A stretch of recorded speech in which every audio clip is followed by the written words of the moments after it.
The Secret Knowledge by the Grimm.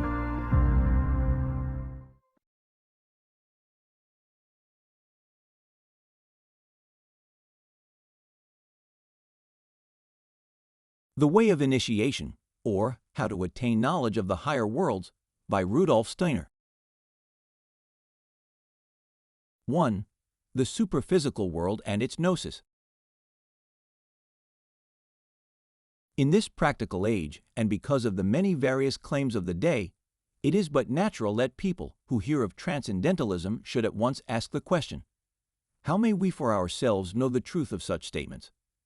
Indeed, it is noticeable, as a characteristic of the majority, that they will accept nothing on faith or mere authority, but wish rather to rely entirely upon their own judgment.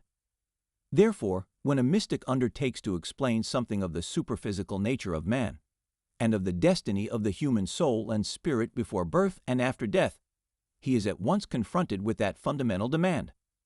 Such doctrine, they seem to think, is important only when you have shown them the way by which they may convince themselves of its truth. This critical inquiry is quite justified, and no true mystic or occultist will dispute its fairness.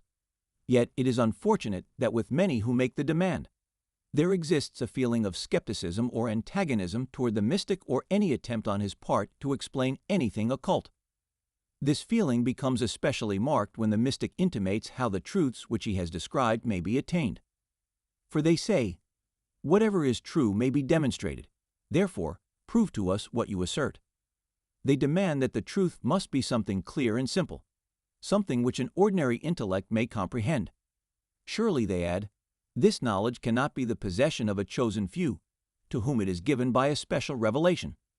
And in this way, the real messenger of transcendental truth is frequently confronted with people who reject him, because, unlike the scientist, for example, he can produce no proofs for his assertions, of such a nature as they are able to understand. Again, there are those who cautiously reject any information pertaining to the superphysical, because to them it does not seem reasonable. Thereupon they partially satisfy themselves, by claiming that we cannot know anything of what lies beyond birth or death, or of anything which cannot be perceived through our 5 ordinary physical senses. These are but a few of the arguments and criticisms with which today the messenger of a spiritual philosophy is confronted, but they are similar to all those which compose the keynote of our time, and he who puts himself at the service of a spiritual movement must recognize this condition quite clearly. For his own part, the mystic is aware that his knowledge rests upon superphysical facts, which to him are just as tangible, for example, as those that form the foundation of the experiences and observations described by a traveler in Africa or any strange land. To the mystic applies what Annie Besant has said in her manual, Death and After. A seasoned African explorer would care but little for the criticisms passed on his report by persons who had never been there. He might tell what he saw, describe the animals whose habits he had studied, sketch the country he had traversed, sum up its products and its characteristics. If he was contradicted, laughed at, set right by untraveled critics, he would be neither ruffled nor distressed, but would merely leave them alone. Ignorance cannot convince knowledge by repeated asseveration of its nescience. The opinion of 100 persons on a subject of which they are wholly ignorant is of no more weight than the opinion of one such person. Evidence is strengthened by many consenting witnesses, testifying each to his knowledge of a fact, but nothing multiplied 1,000 times remains nothing. Here is expressed the mystic's view of his own situation. He hears the objections which are raised on every side, yet he knows that for himself he has no need to dispute them. He realizes that his certain knowledge is being criticized by those who have not had his experience, that he is in the position of a mathematician who has discovered a truth which can lose no value though 1,000 voices are raised in opposition. Then again will arise the objection of the skeptics. Mathematical truths may be proven to anyone, they will say, and though perhaps you have really found something, we shall accept it only when we have learned of its truth through our own investigation. Such then have reason to consider themselves to be in the right, because it is clear to them that anyone who acquires the necessary knowledge can prove a mathematical truth, while the experiences professed by the mystic, if true, depend upon the special faculties of a few elect mystics, in whom they assume they are expected to blindly believe. For him who rightly considers this objection, all justification for the doubt immediately vanishes, and mystics can here use the very logical reasoning of the skeptics themselves, by emphasizing the truth that the way to higher knowledge is open to anyone who will acquire for himself the faculties by which he may prove the spiritual truths herein claimed. The mystic asserts nothing which his opponents would not also be compelled to assert, if they did but fully comprehend their own statements. They, however, in making an assertion, often formulate a claim which constitutes a direct contradiction of that assertion. Skeptics are seldom willing to acquire the necessary faculties to test the assertions of the mystic, but prefer to judge him offhand, without regard to their own lack of qualification. The sincere mystic says to them, "I do not claim to be chosen in the sense that you mean. I have merely developed within myself some of man's additional senses in order to acquire the faculties through which it is possible to speak of glimpses into superphysical regions. These senses are dormant within you and every other person, until they are developed, as is necessary with the usual senses and faculties more noticeable in the growth of a child." Yet his opponents answer, "You must prove your truths to us as we now are." This at once appears a difficult task, for they have not complied with the necessity of developing the dormant powers within them. They are still unwilling to do so, and yet they insist that he shall give them proofs. Nor do they see that this is exactly as if a peasant at his plow should demand of the mathematician the proof of a complicated problem, without his undergoing the trouble of learning mathematics. This mixed mental condition appears to be so general and its solution so simple that one almost hesitates to speak of it, and yet it indicates a delusion under which millions of people continue living at the present time. When explained to them, they always agree in theory, since it is quite as plain as that 2 and 2 make 4. Yet in practice, they continually act in contradiction. The mistake has grown to be second nature with many.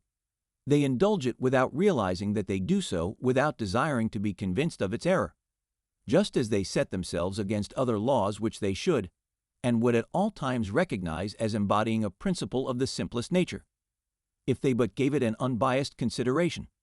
It matters not whether the mystic of today moves among thinking artisans, or in a more educated circle. Wherever he goes he meets with the same prejudice, the same self-contradiction. One finds it in popular lectures, in the newspapers and magazines, and even in the more learned works or treatises. Here we must recognize quite clearly that we are dealing with a consensus of opinion that amounts to a sign of the times, which we may not simply pronounce as incompetent, nor deal with as possibly a correct but unjust criticism. We must understand that this prejudice against the higher truths lies deep in the very being of our age. We must understand clearly that the great successes, the immense advance marking our time, necessarily encourages this condition. The 19th century especially had in the above respect a dark side to its wonderful excellences.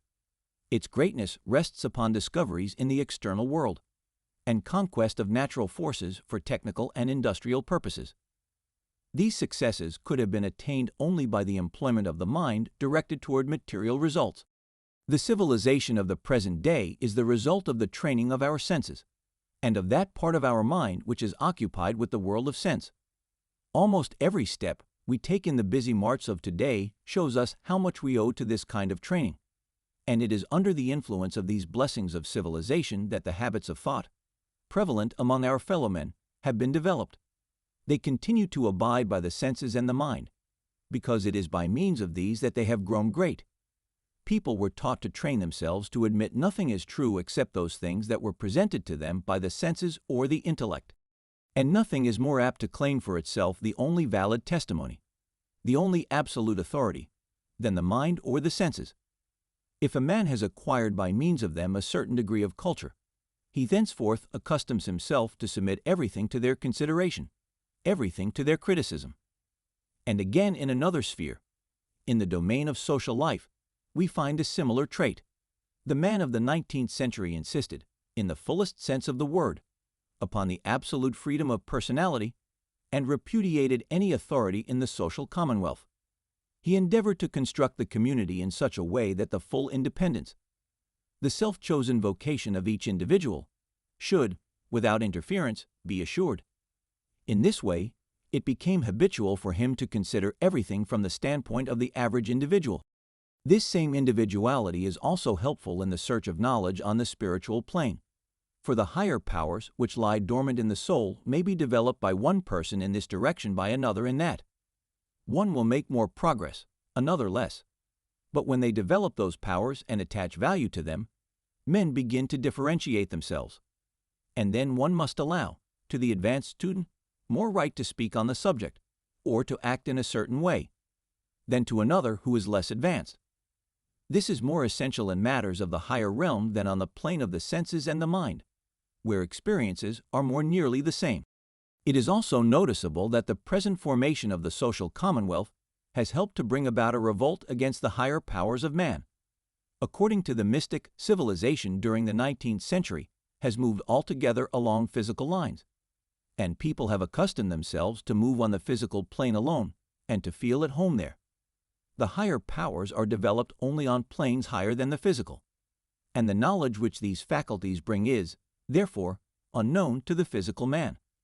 It is only necessary to attend mass meetings, if one wishes to be convinced of the fact that the speakers there are totally unable to think any thoughts but those which refer to the physical plane, the world of sense. This can also be seen through the leading journalists of our papers and magazines, and, indeed, on all sides one may observe the haughtiest and most complete denial of everything that cannot be seen with the eyes, or felt with the hands, or comprehended by the average mind. We do not condemn this attitude, for it denotes a necessary stage in the development of humanity. Without the pride and prejudices of mind and sense, we should never have achieved our great conquests over material life, nor have been able to impart to the personality a certain measure of elasticity. Neither can we hope that many ideals, which must be founded on man's desire for freedom and the assertion of personality, may yet be realized. But this dark side of a purely materialistic civilization has deeply affected the whole being of the modern man. For proof, it is not necessary to refer to the obvious facts already named. It would be easy to demonstrate, by certain examples, which are greatly underrated, especially today, how deeply rooted in the mind of the modern man is this adhesion to the testimony of the senses, or the average intelligence. And it is just these things that indicate the need for the renewal of spiritual life. The strong response evoked by Professor Friedrich Delitzsch's Babel and Bible theory fully justifies a reference to its author's method of thinking, as a sign of the time. Professor Delitzsch has demonstrated the relationship of certain traditions in the Old Testament to the Babylonian accounts of the creation, and this fact, coming from such a source and in such a form, has been realized by many who would otherwise have ignored such questions. It has led many to reconsider the so-called idea of revelation. They ask themselves, how is it possible to accept the idea that the contents of the Old Testament were revealed by God, when we find very similar conceptions among decidedly heathen nations? This problem cannot here be further discussed. Delitzsch found many opponents who feared that through his exposition, the very foundations of religion had been shaken. He has defended himself in a pamphlet, Babel and Bible, a retrospect, and a forecast. Here, we shall only refer to a single statement in the pamphlet, one of importance, because it reveals the view of an eminent scientist regarding the position of man with respect to transcendental truths. And today innumerable other people think and feel just like Delitzsch. The statement affords an excellent opportunity for us to find out what is the innermost conviction of our contemporaries, expressed quite freely, and therefore in its truest form. Here, we shall only refer to a single statement in the pamphlet, one of importance, because it reveals the view of an eminent scientist regarding the position of man with respect to transcendental truths. And today innumerable other people think and feel just like Delitzsch. The statement affords an excellent opportunity for us to find out what is the innermost conviction of our contemporaries, expressed quite freely, and therefore in its truest form. Delitzsch turns to those who reproach him with a somewhat liberal use of the term revelation, and who would fain regard it as a kind of old priestly wisdom, which has nothing at all to do with the layman, making this reply: For my part, I am of opinion that while our children or ourselves are instructed in school or at church as regards revelation, not only are we within our right, but it is our duty to think independently concerning these deep questions, possessing also, as they do, an eminently practical side, were it only that we might avoid giving our children evasive answers. For this very reason it will be gratifying to many searchers after truth, when the dogma of a special choosing of Israel shall have been brought forward into the light of a wider historical outlook, through the union of Babylonian, Assyrian, and Old Testament research. A few pages earlier we are shown the direction of such thoughts. For the rest, it would seem to me that the only logical thing is for church and school to be satisfied as regards the whole past history of the world and of humanity, with the belief in one almighty creator of heaven and earth, and that these tales of the Old Testament should be classified by themselves under some such title as Old Hebraic myths. It may be taken as a matter of course, we suppose, that no one will see in the following remarks an attack on the investigator Delitzsch. What, then, is here averred in naive simplicity? Nothing less than that the mind, which is engaged upon physical investigation, may assert the right of judging experiences of superphysical nature. There is no thought that this mind without further development may perhaps be unfit to reflect upon the teachings of these revelations. When one wishes to understand that which appears as a revelation, one must employ the kind of knowledge or forces through which the revelation itself has come to us. He who develops within himself the mystical power of perception soon observes that in certain stories of the Old Testament, which by Delitzsch were called Old Hebraic myths, there are revealed to him truths of a higher nature than those which may be comprehended by the intellect, which is only concerned with the things of sense. His own experiences will lead him to see that these myths have proceeded out of a mystic perception of transcendental truths. And then, in one illuminative moment, his whole point of view is changed. As little as one may demonstrate the fallacy of a mathematical problem by discovering who solved it first, or even that several people have solved it, just so little may one impugn the truth of a biblical narrative by the discovery of a similar story elsewhere. Instead of demanding that everyone should insist upon his right, or even his duty, to think independently on the so-called revelations, we ought rather to consider that only he who has developed in himself those latent powers which make it possible for him to relive that which was once realized by those very mystics, who proclaimed the supersensuous revelations, has a right to decide anything about the matter. Here we have an excellent example of how the average intellect, qualified for the highest triumphs in practical sense knowledge, sets itself up, in naive pride, as a judge in domains, the existence of which it does not even care to know. For purely historical investigation is also carried on by nothing but the experience of the senses. In just the same way has the investigation of the New Testament led us into a blind alley. At any costs, the method of the newer historical investigation had to be directed upon the Gospels. These documents have been compared with each other and brought into relation with all sorts of records, in order that we might find out what really happened in Palestine from the year 1 to the year 33, how the historical personality of whom they tell really lived, and what he may really have said. Angelus Silesius of the 17th century has already expressed the whole of the critical attitude toward this kind of investigation. Though Christ were yearly born in Bethlehem, and never had birth in you yourself, then were you lost forever. And if within yourself it is not reared again, the cross at Golgotha can save you not from pain. Nor are these the words of one who doubted, but those of a Christian, strong in his belief.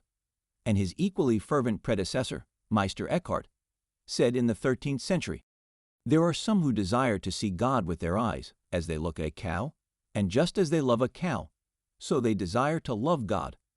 Simple-minded people imagine that God may be seen as if he stood there and they stood here. But this is not so. In that perception, God and I are one." These words must not be understood as directed against the investigation of historical truth. Yet no one can rightly understand the historic truth of such documents as the Gospels, unless he has first experienced within himself the mystical meaning which they contain. All such comparisons and analyses are quite worthless, for no one can discover who was born in Bethlehem, but he who has mystically experienced the Christ within himself. Neither can anyone in whom it has not already been erected decide how it is that the cross at Golgotha can deliver us from pain. Purely historical investigation can discover no more concerning the mystic reality than the dismembering anatomist, perhaps, can discover the secret of a great poetical genius.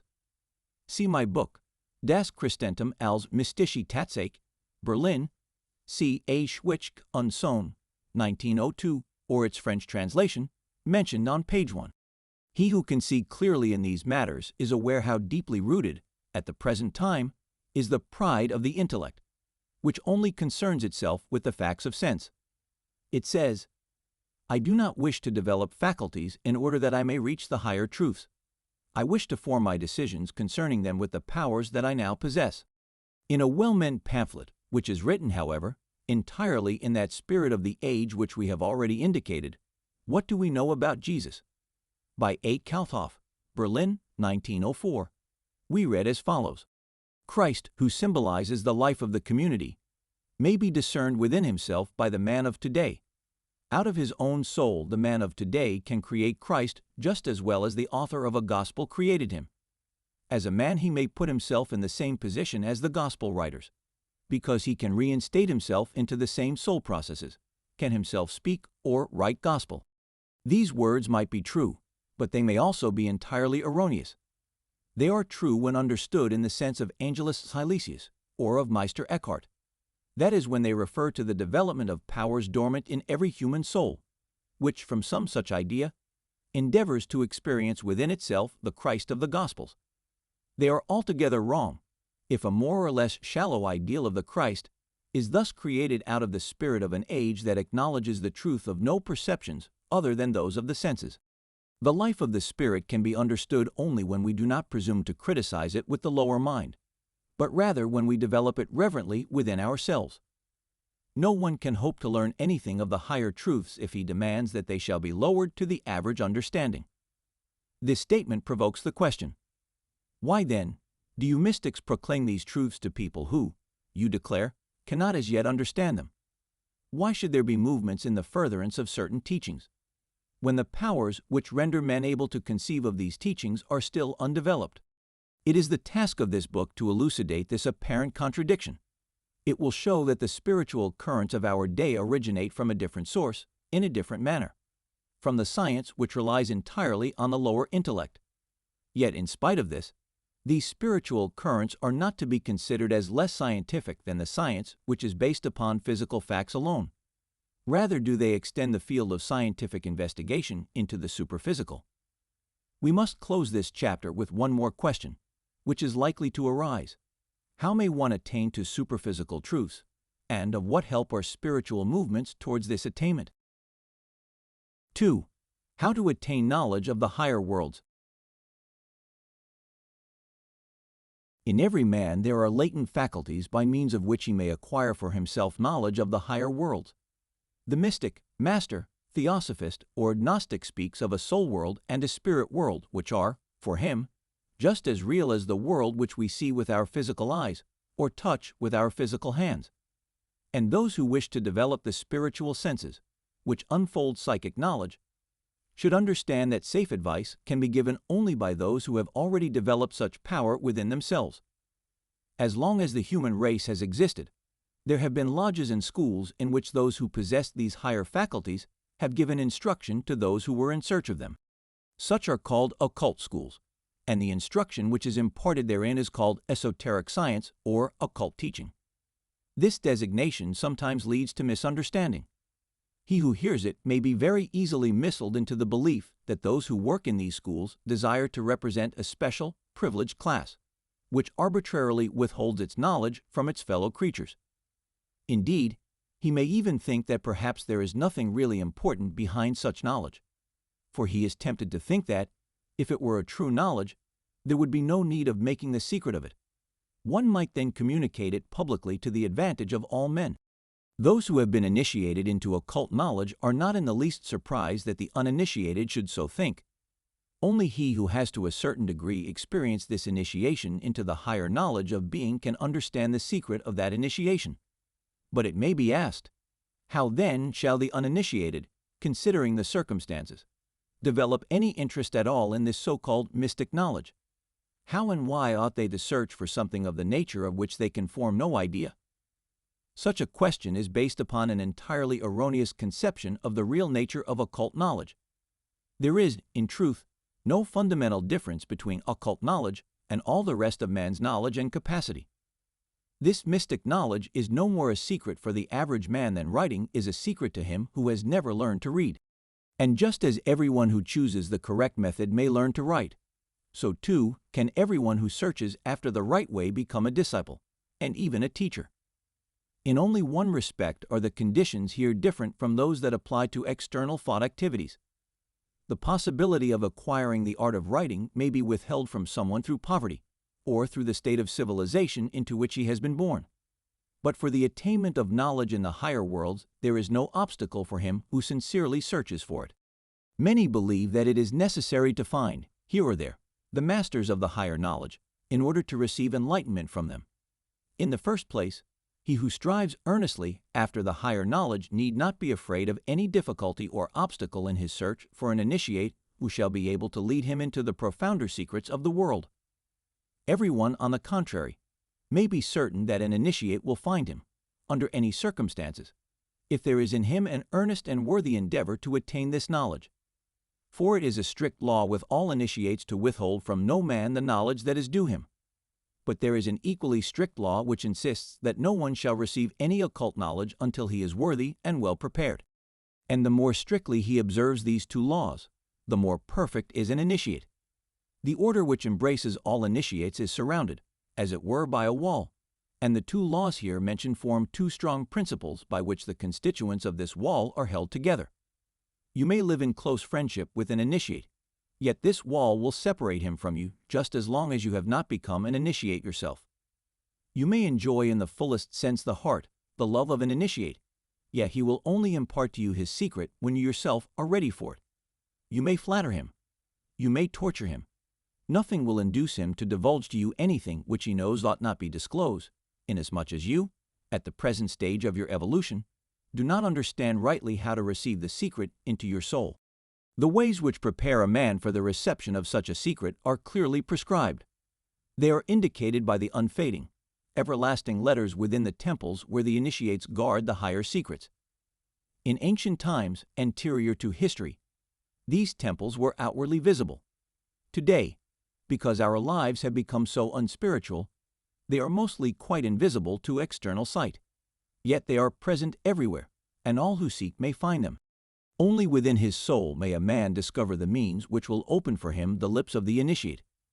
To a certain high degree, he must develop within himself special faculties, and then the greatest treasures of the spirit become his own. He must begin with a certain fundamental attitude of the soul. The student of occultism calls it the path of devotion, of veneration. Only he who maintains this attitude can, in occultism, become a disciple. And he who has experience in these things is able to perceive even in the child the signs of approaching discipleship. There are children who look up with religious awe to those whom they venerate. For such people they have a respect which forbids them to admit, even in the innermost sanctuary of the heart, any thought of criticism or opposition. These children grow up into young men and maidens who feel happy when they are able to look up to anything venerable. From the ranks of such children are recruited many disciples. Have you ever paused outside the door of some venerated man, and have you, on this your first visit, felt a religious awe as you pressed the handle, in order to enter the room which for you is a holy place? Then there has been manifested in you an emotion, which may be the germ of your future discipleship. It is a blessing for every developing person to have such emotions upon which to build. Only it must not be thought that such qualities contain the germ of submissiveness and slavery. Experience teaches us that those can best hold their heads erect who have learned to venerate where veneration is due.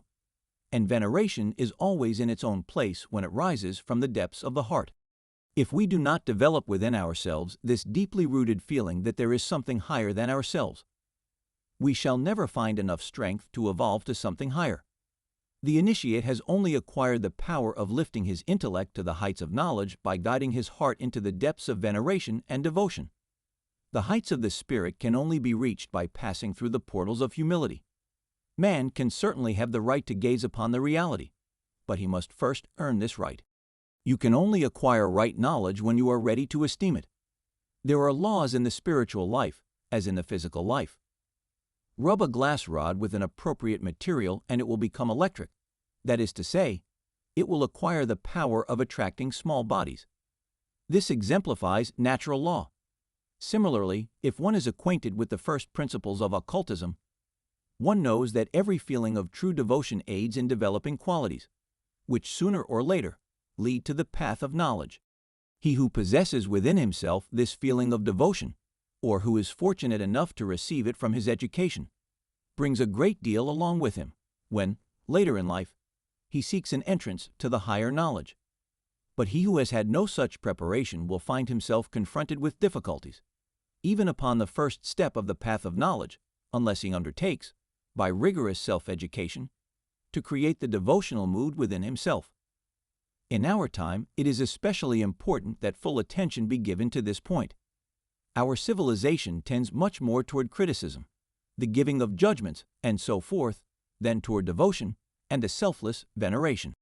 Our children criticize much more than they worship, but every judgment, every carping criticism, frustrates the powers of the soul for the attainment of the higher knowledge, in the same measure that all heartfelt devotion develops them. In this, we do not wish to say anything against our civilization, nor pass judgment upon it. For it is to this critical faculty, this self-conscious human discernment, this prove all things and hold fast to the good, that we owe the greatness of our civilization. We could never have attained the science, the commerce, the industry, the law of our time, had we not exercised our critical faculty everywhere, had we not everywhere applied the standard of our judgment. But what we have thereby gained in external culture we have had to pay for with a corresponding loss of the higher knowledge of the spiritual life. Now, the important thing that everyone must clearly understand is that, for him who is right in the midst of the objective civilization of our time, it is very difficult to advance to the knowledge of the higher worlds. He can do so only if he work energetically within himself. At a time when the conditions of outward life were simpler, spiritual exaltation was easier of attainment. That which ought to be venerated, that which should be kept holy, stood out in better relief from the ordinary things of the world. In a period of criticism, these ideals are much lowered. Other emotions take the place of awe, veneration, respect, and prayer. Our own age continually pushes these better emotions further and further back, so that in the daily life of the people they play but a very small part. He who seeks for higher knowledge must create it within himself.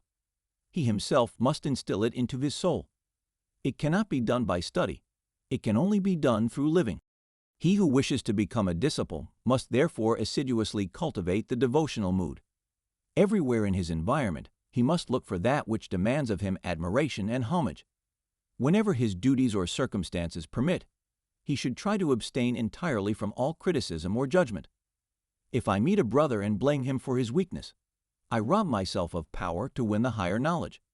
But if I try to enter lovingly into his merits, I then gather such power.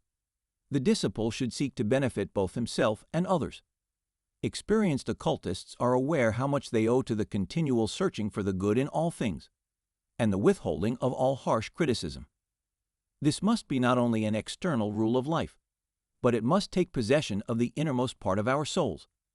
We have it in our power to perfect ourselves, and by to transform ourselves completely. But this transformation must take place in the innermost self, in the mental life. It is not enough that I show respect only in my outward bearing toward a person. I must have this respect in my thought. The disciple must begin by drawing this devotion into his thought life. He must altogether banish from his consciousness all thoughts of disrespect, of criticism, and he must endeavor straightway to cultivate thoughts of devotion. Every moment in which we set ourselves to banish from our consciousness whatever remains in it of disparaging, suspicious judgment of our fellow men, brings us nearer to the knowledge of higher things. And we rise rapidly when in such moments we fill our consciousness with only those thoughts that evoke admiration, respect, and veneration for men and things. He who has experience in these matters will know that in every such moment powers are awakened in man which otherwise would remain dormant. In this way, the spiritual eyes of a man are opened. He begins to see things around him which hitherto he was unable to perceive. He begins to understand that hitherto he had seen only a part of the world around him. The man with whom he comes in contact now shows him quite a different aspect from that which he showed before. Of course, through this single rule of life, he will not yet be able to see what has elsewhere been described as the human aura, because, for that, a still higher training is necessary. But he may rise to that higher development if he has previously had a thorough training in devotion. noiseless and unnoticed by the outer world, is the following of the path of discipleship. It is not necessary that anyone should observe a change in the disciple. He performs his duties as hitherto. He attends to his business as usual. The transformation goes on only in the inner part of the soul, hidden from outward sight. At first, the entire soul life of a man is flooded by this fundamental spring of devotion for everything which is truly venerable. His entire soul life finds in this devotional mood its pivot. Just as the sun, through its rays, will vivify everything living, so in a life of the disciple, this reverence vivifies all the perceptions of the soul. At first, it is not easy for people to believe that feelings like reverence, respect, and so forth have anything to do with their perceptions. This comes from the fact that one is inclined to think of perception as a faculty quite by itself, one that stands in no relation to what otherwise happens in the soul. In so thinking, we do not remember that it is the soul which perceives, and feelings are for the soul what food is for the body. If we give the body stones in place of bread, its activity will cease. It is the same with the soul. Veneration, homage, devotion are as nutriment which makes it healthy and strong, especially strong for the activity of perception. Disrespect, antipathy, and underestimation bring about the starvation and the withering of this activity. For the occultist, this fact is visible in the aura. Certain yellowish red or brown-red tints will vanish, and tints of bluish red will replace them.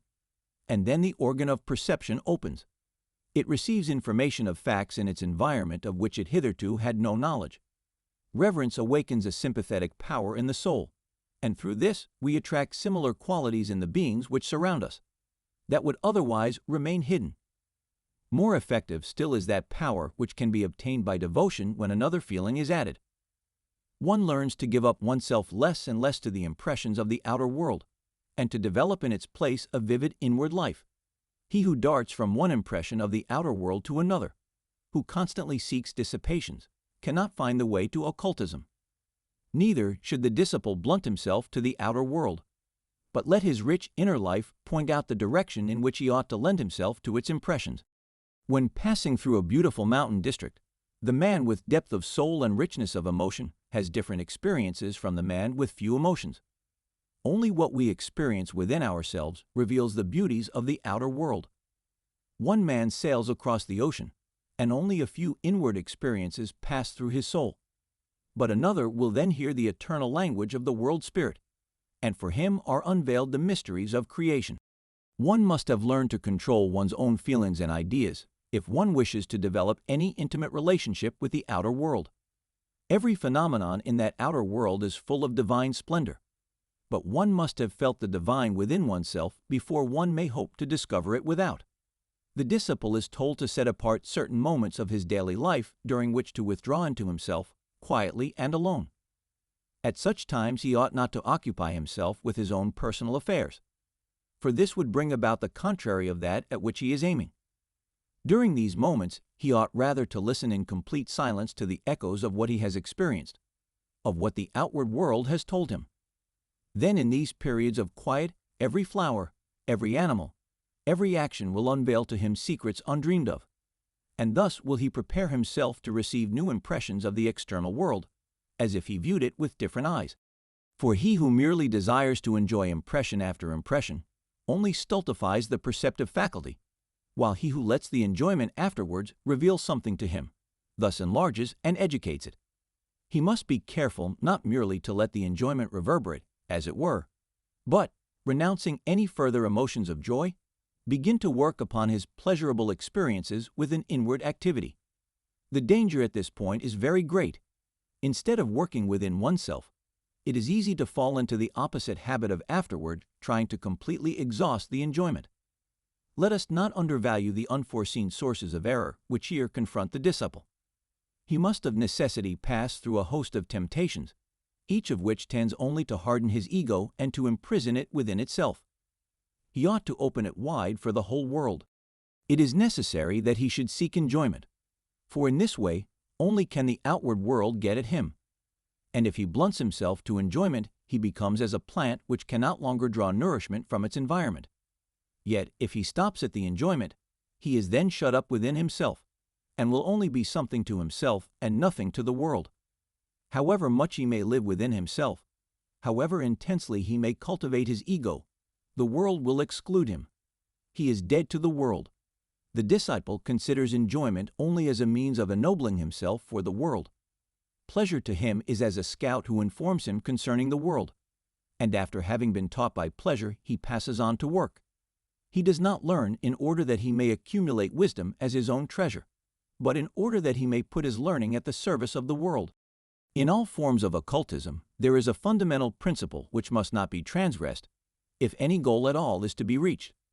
All occult teachers must impress upon their pupils that every branch of knowledge which you seek only to enrich your own learning, only to accumulate treasure for yourself, leads you away from the path. But all knowledge which you seek for working in the service of humanity and for the uplifting of the world brings you a step forward. This law must be rigidly observed, nor is one a genuine disciple until he has adopted it as the guide for his whole life. In many occult schools, this truth is expressed in the following short sentence: every idea which does not become an ideal for you slays a power within your soul. Every idea which becomes an ideal creates within you a vital force. 3. The Path of Discipleship. At the very beginning of his course, the student is directed to the path of reverence and the development of the inner life. The occult teaching also gives practical instructions by the observance of which he may learn to follow that path and develop that inner life.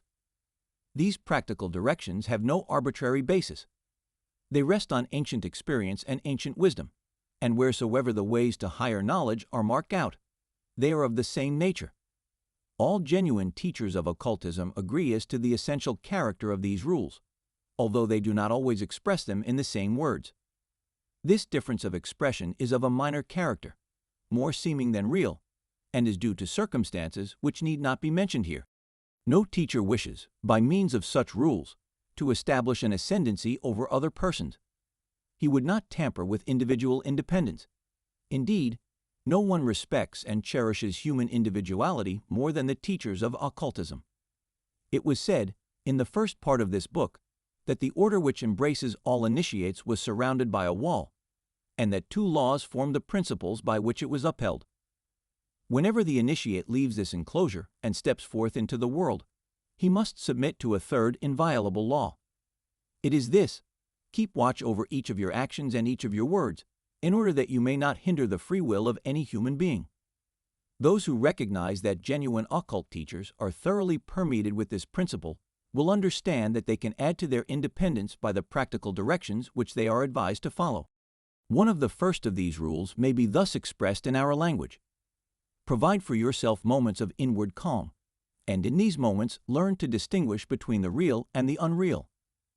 I say advisedly expressed in our language, because originally all rules and teachings of occult science were expressed in a symbolical sign language.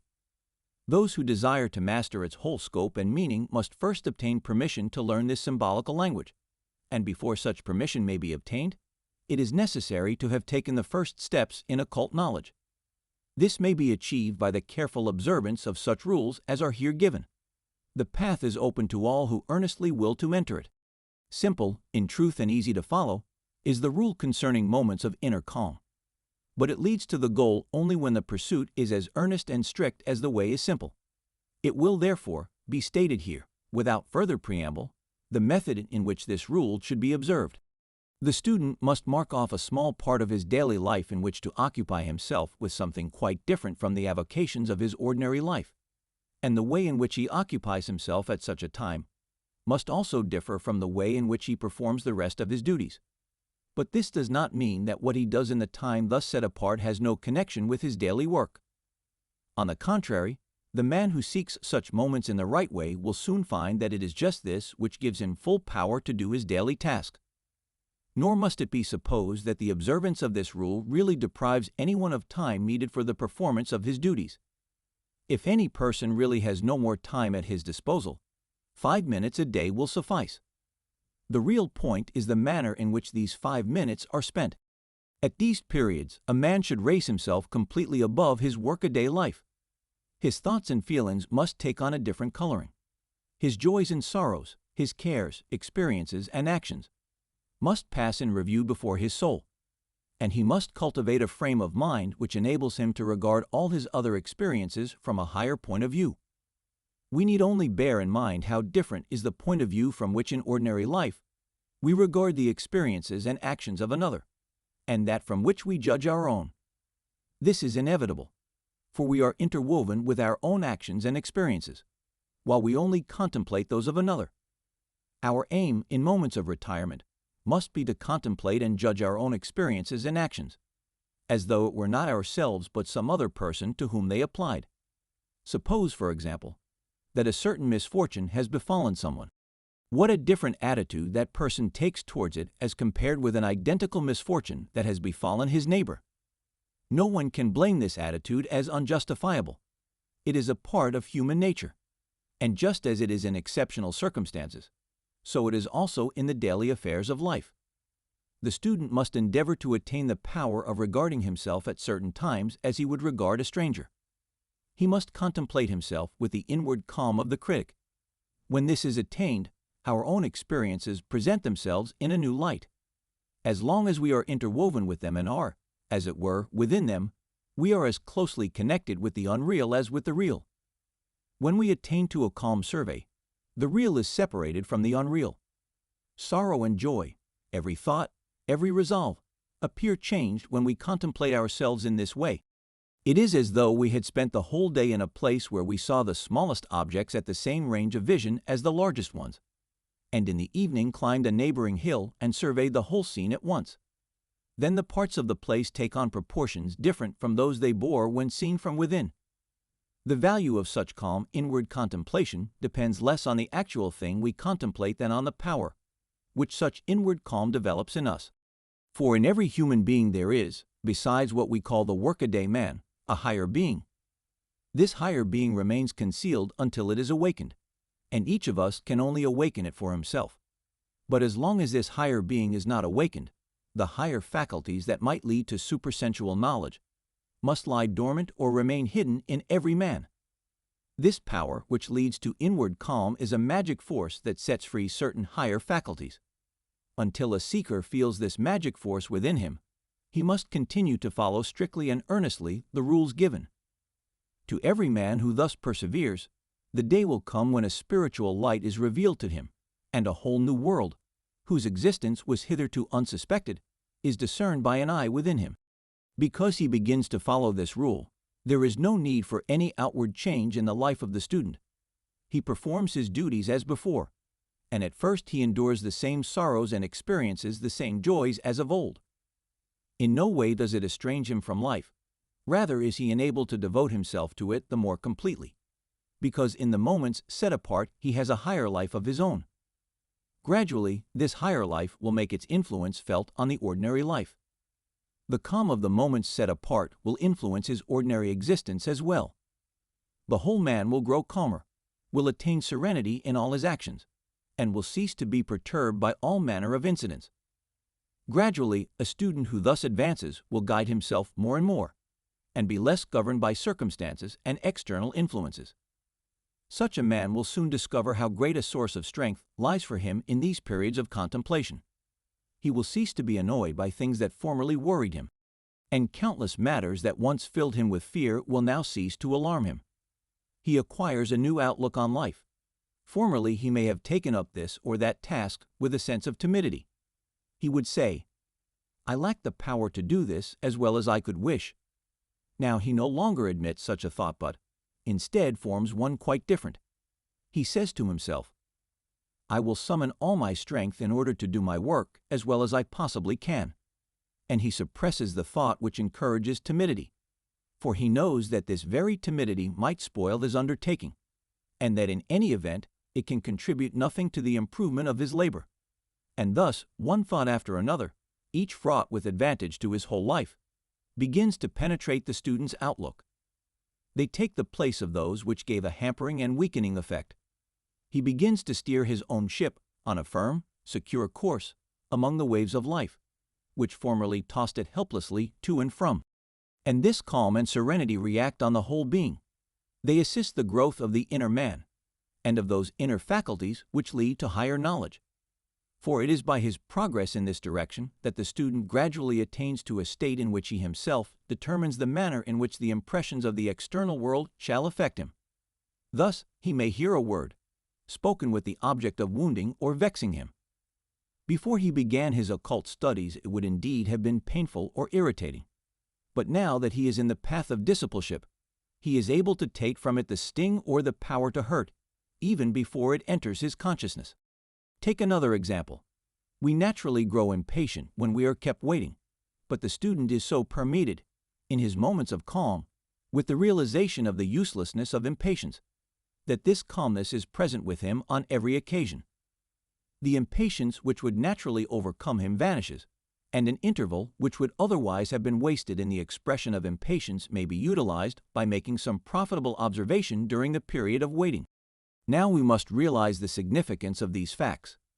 We must remember that the higher being in a man is in constant development, and only the state of calm and serenity here described renders an orderly development possible. The waves of outward life press in upon the inner man from all sides if, instead of controlling this outward life, he is controlled by it. Such a man is like a plant which tries to expand in a cleft in the rock, and is stunted in its growth until new space is given it. No outward forces can supply space for the inner man. It can only be supplied by the inner calm which he may give to his soul. Outward circumstances can only alter the course of his outward life. They can never awaken the spiritual inner man. The student must himself give birth to the new and higher man within him. The higher man becomes the inner ruler, who directs the circumstances of the outer man with sure guidance. As long as the latter has the upper hand, this inner man is enslaved, and cannot therefore develop his powers. If another than myself has the power to make me angry, I am not master of myself, or, to put it better, I have not yet found the ruler within me. I must develop the power within, of letting the impressions of the outer world approach me only in the way in which I myself choose. Then only do I really become an occult student, and only by earnestly striving after this power can a student reach the goal. It is not of so much importance to achieve a great deal in a given time, as to be earnest in the search.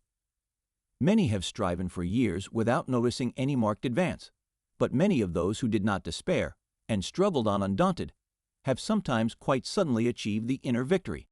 In many situations, it requires a good deal of effort to achieve these moments of inward calm. But the greater the effort needed, the more important is the achievement.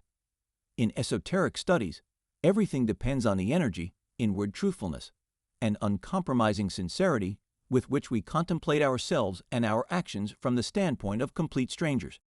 But only one side of the student's inner activity is characterized by this birth of his own higher being.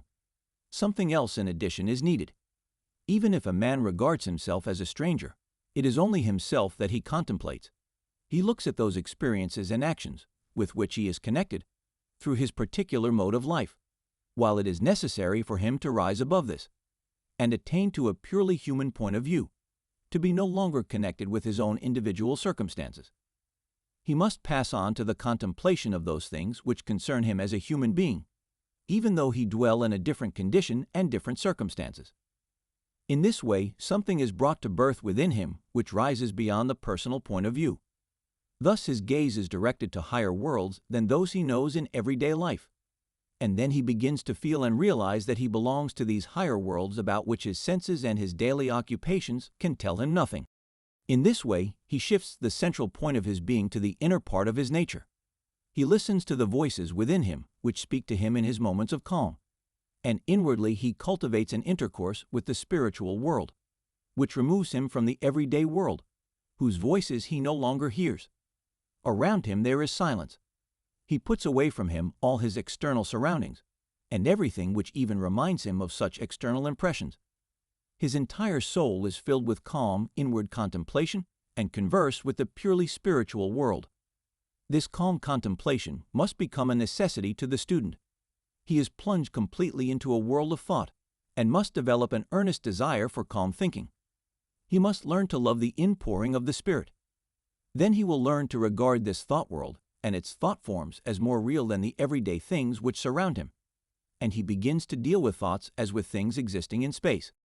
And then the moment is at hand when the revelations of his quiet thinking begin to seem much higher and more real than the things existing in space.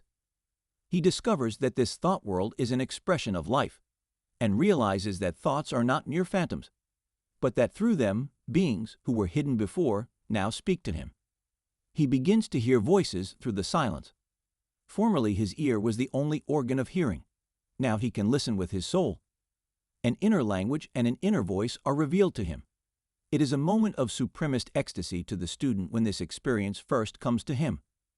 An inner light floods the whole external world for him, and he is born anew. Through his being passes a current from a divine world, bringing with it divine bliss. This thought life of the soul, which is gradually widened into a life of spiritual being, is designated by the Gnosis and by Theosophy as meditation, contemplative thought. This meditation is the means by which supersensual knowledge is attained. But during such moments, the student must not be content to give himself up to the luxury of sensation. He must not permit undefined feelings to take possession of his soul. That would only hinder him from attaining true spiritual knowledge.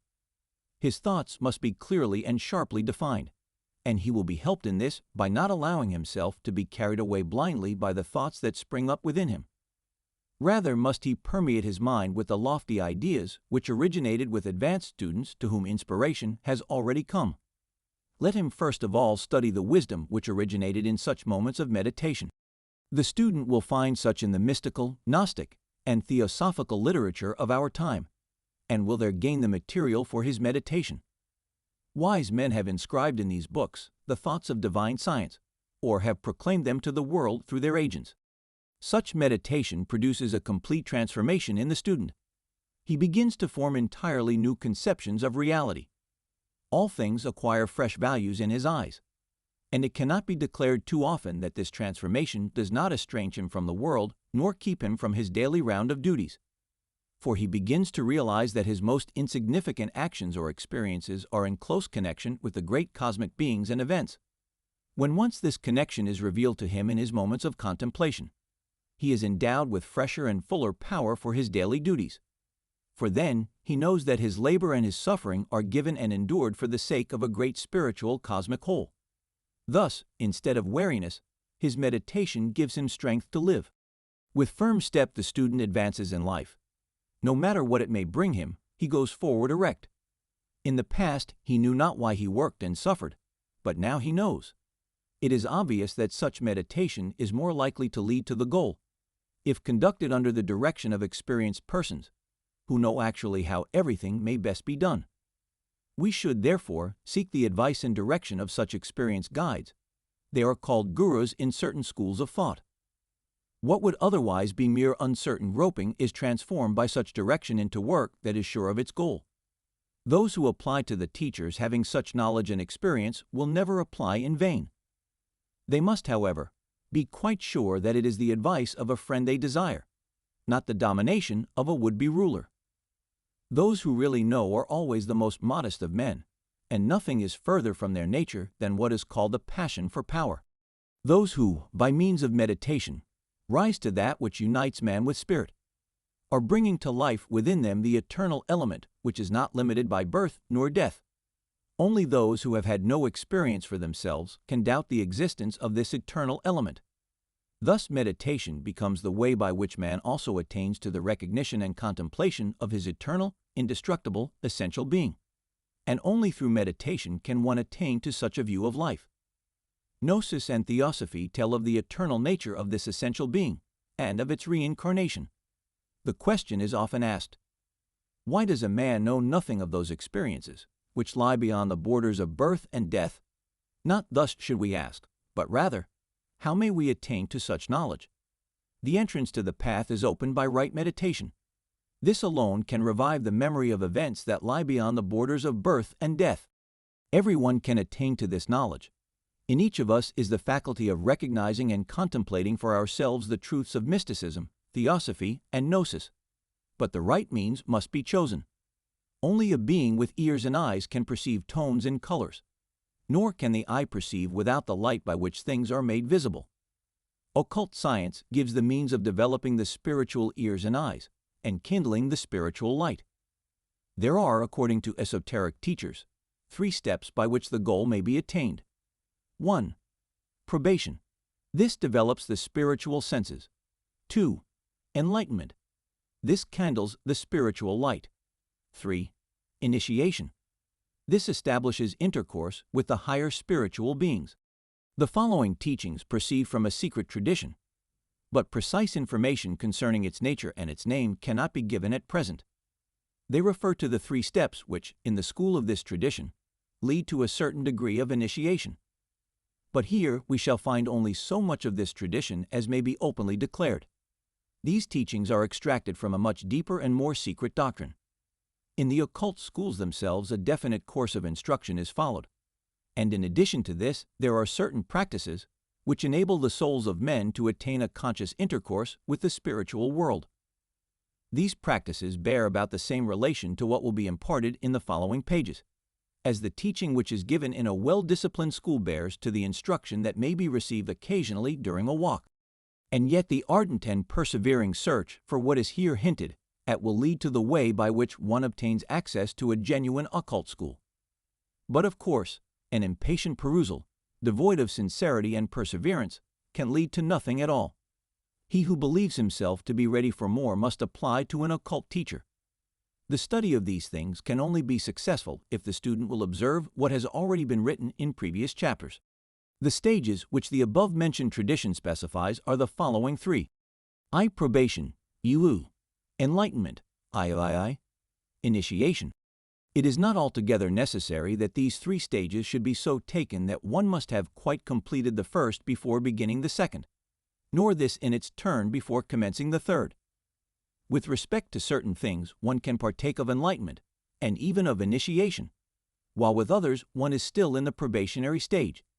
Yet it will be necessary to spend a certain time in this stage of probation before any enlightenment at all can commence, and at least to some degree one must be enlightened before it is possible even to enter upon the stage of initiation.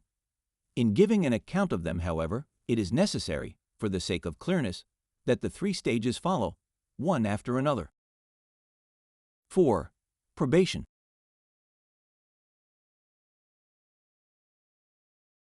Probation consists of a strict cultivation of the emotional and mental life.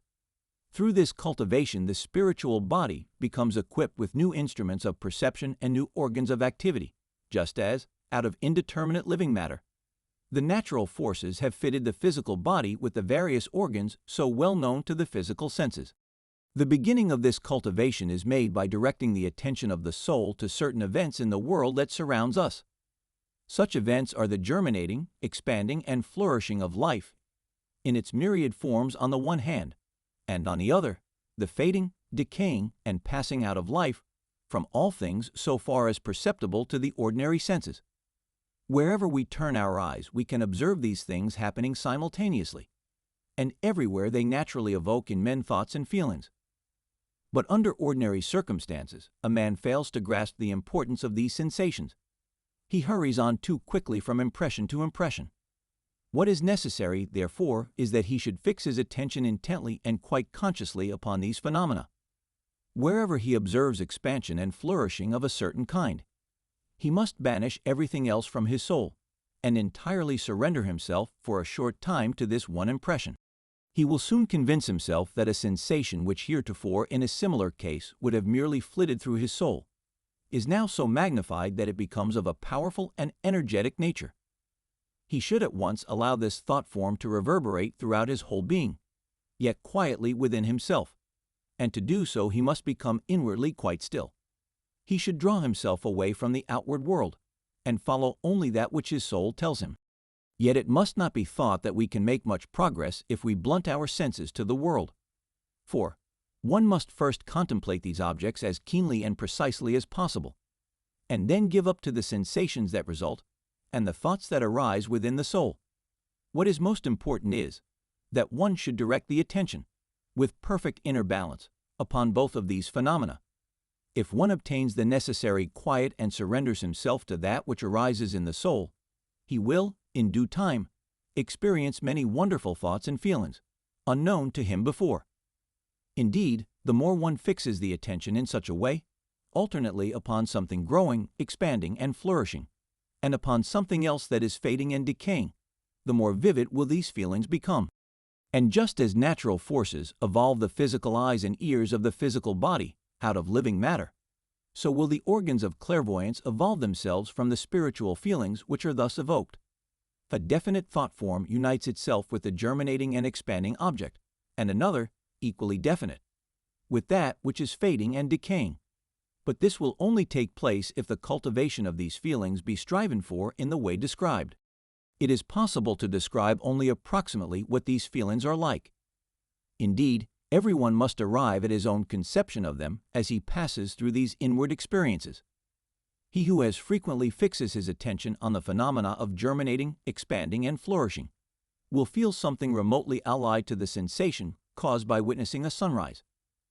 And the phenomena of fading and decaying will produce in him an experience comparable, in the same way, to the gradual uprising of the moon on the horizon. Both these feelings are forces which, when carefully cultivated, with a continually increasing improvement, will lead to the greatest occult results. To him who again and again, systematically and with design, surrenders himself to such feelings, a new world is opened. The spiritual world, the so-called astral plane, begins to dawn upon him. Blooming and fading are facts which no longer make indefinite impressions on him, as of old, but instead they form themselves into spiritual lines and figures of which he had previously suspected nothing. And these lines and figures have for the different phenomena different forms. A blooming flower, an animal growing, a decaying tree, evoke in his soul definite lines. The astral plane slowly broadens out before him. Its forms are not in any sense arbitrary. For two students who find themselves at the same stage of development will always see the same lines and figures under the same conditions. Just as certainly as a round table will be seen as round by two normal persons, not as round by the one and square by the other, so too, before the perception of two souls a blooming flower will present the same spiritual form. And just as the shapes of animals and plants are described in ordinary natural history, so too, the teacher in an occult school describes and delineates the spiritual forms of growing and decaying processes after their nature and species. If the student has progressed so far that he can see such aspects of phenomena which are also physically observable with his external eyes, he will then be not far from the condition which will enable him to behold things that have no physical existence, and must therefore remain entirely hidden to those who have undergone no training in an occult school. It should be emphasized that the occult explorer ought never to lose himself in speculation on the meaning of this or that. By such intellectualizing, he only directs himself away from the right road. He ought to look out on the sense world freshly, with healthy senses and quickened observation, and then to give himself up to his own sensations. He ought not to wish, in a speculative manner, to make out what this or that means, but rather to allow the things themselves to inform him. A further point of importance is that which is called in occult science orientation in the higher worlds. This point is attained when one realizes with complete consciousness that feelings and thoughts are veritable realities, just as much as are tables and chairs in the world of the physical senses. Feelings and thoughts act upon each other in the astral world and in the thought, or mental world, just as objects of sense act upon each other in the physical world. As long as anyone is not truly permeated with this realization, he will not believe that an evil thought projected from his mind may have as devastating an effect upon other thought forms as that wrought upon physical objects by a bullet shot at random. Such a one will perhaps never allow himself to perform a physically visible action which he considers to be wrong, yet he will not shrink from harboring evil thoughts or feelings, for these do not appear to him to be dangerous to the rest of the world. Nevertheless, we can advance in occult science only when we guard our thoughts and feelings in just the same way as a man would guard the steps he takes in the physical world. If anyone sees a wall before him, he does not attempt to dash right through it, but directs his course alongside. In other words, he guides himself by the laws of the physical world. There are such laws also in the world of thought and feeling, but there they cannot impose themselves upon us from without. They must flow out of the life of the soul itself. We arrive at such a condition when we forbid ourselves, at all times, to foster wrong thoughts or feelings. All arbitrary goings to and fro, all idle fancies, all accidental ups and downs of emotion, must be forbidden in the same way. But in so doing, let it not be thought that we bring about a deficiency of emotion. On the contrary, if we regulate our inner life in this manner, we shall speedily find ourselves rich in feelings and in genuine creative imagination.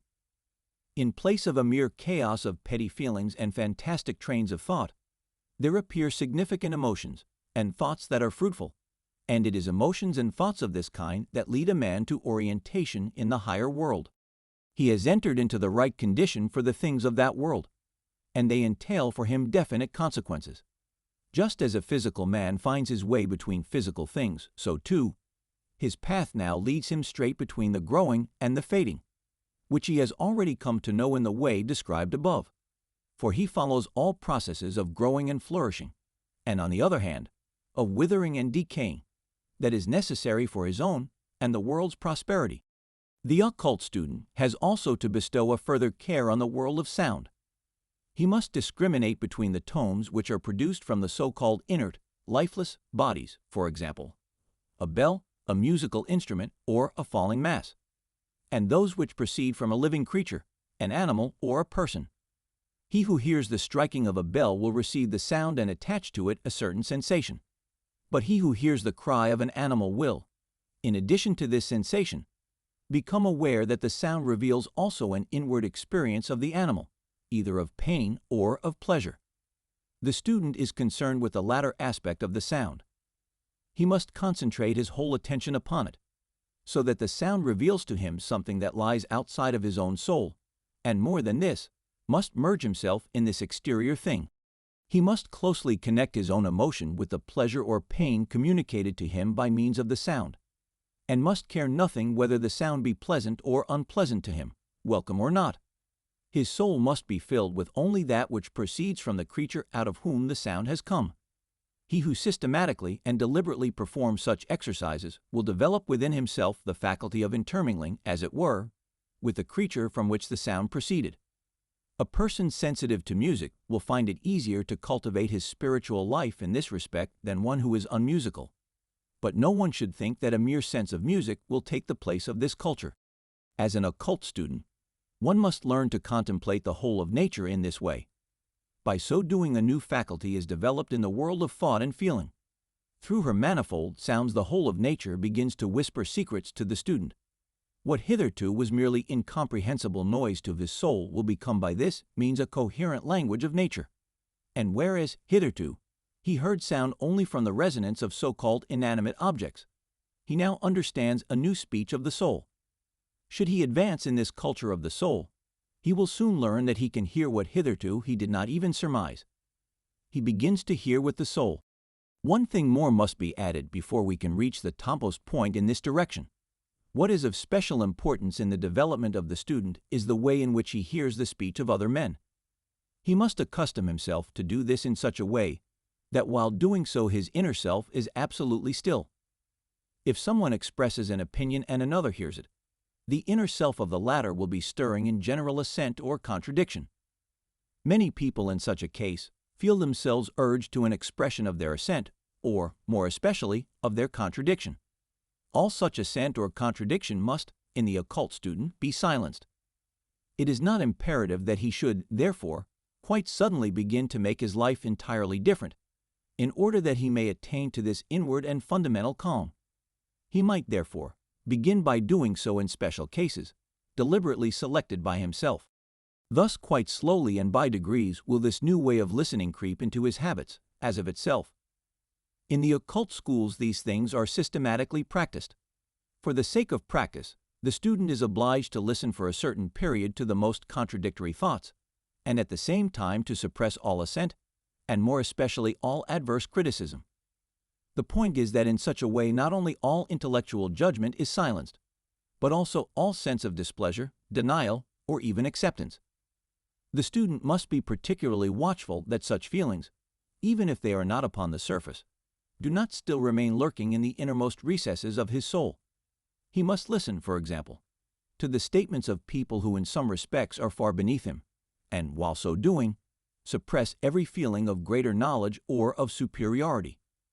It is useful for everyone to listen in this way to children. for even the wisest may learn very much from children. So does it come about that we hear the words of others impersonally, completely divested of our own personality with its opinions and feelings? He who thus makes a practice of listening uncritically, even when a completely contradictory opinion is advanced, learns again and again to blend himself, to become identified with the being of another. He then hears, as it were, through the words and into the souls of others. Through continual exercise of this kind only, sound becomes the right medium for the revelation of the spirit and the soul. Of course, it implies the strictest self-discipline, but it leads to a high goal. When these practices are undertaken in connection with those that deal with the sounds of nature, the soul develops a new sense of hearing. It is enabled to receive demonstrations from the spiritual world which do not find their expression in outward sounds apprehensible by the physical ear. The perception of the inner word awakens. Gradually, truths from the spiritual world reveal themselves to the student, and he hears them expressed in a spiritual way. All high truths are attained through such inner encouragement, and what we hear from the lips of a genuine occult teacher has been experienced in this manner. In so saying, it must not be supposed that it is useless to acquaint oneself with the writings on occult science, before one can actually gain this inner encouragement. On the contrary, the reading of such writings, and the listening to eminent teachers of occult lore, are themselves the means of attaining a personal knowledge. Every sentence of the esoteric wisdom which one hears is adapted to direct the senses to that point, which must be attained before the soul can experience a real advance. To the practice of all that has been indicated must be added an ardent study of what the occult teacher gives out to the world. In all occult schools, such a study belongs to the probationary period, and he who would employ other methods will attain no goal if he omits the instructions of the occult teacher. For inasmuch as these instructions proceed from an actual inner word, an actual encouragement, they possess in themselves a spiritual vitality. They are not mere words, they are living powers. And while you follow the words of an occultist, while you read a book which comes from a genuine inner experience, powers are at work in your soul which make you clairvoyant, just as natural forces have created out of living matter your eyes and ears. 5. Enlightenment.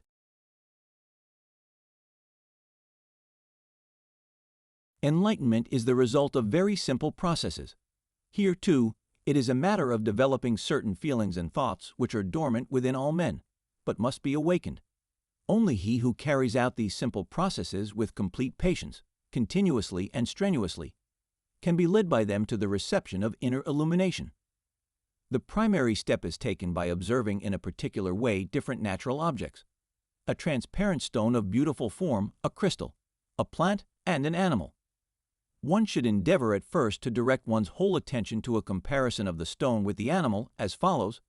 The thoughts which, accompanied by strong emotions, are thus induced, must pass through the soul, and no other emotions or thoughts must be mixed with them or disturb the intense contemplation. One then says to oneself, "The stone has a form and the animal also has a form. The stone remains motionless in its place, but the animal is able to move about. It is impulse desire, which causes the animal to change its place, and it is these impulses to which the form of the animal is of use. Its organs and instruments are the expression of these impulses. The form of the stone, on the contrary, is fashioned, not in accordance with impulses, but in accordance with an impulseless force. If one sinks deeply into such thoughts, and while so doing observes the stone and the animal with fixed attention, then there arise in the soul two separate kinds of emotion.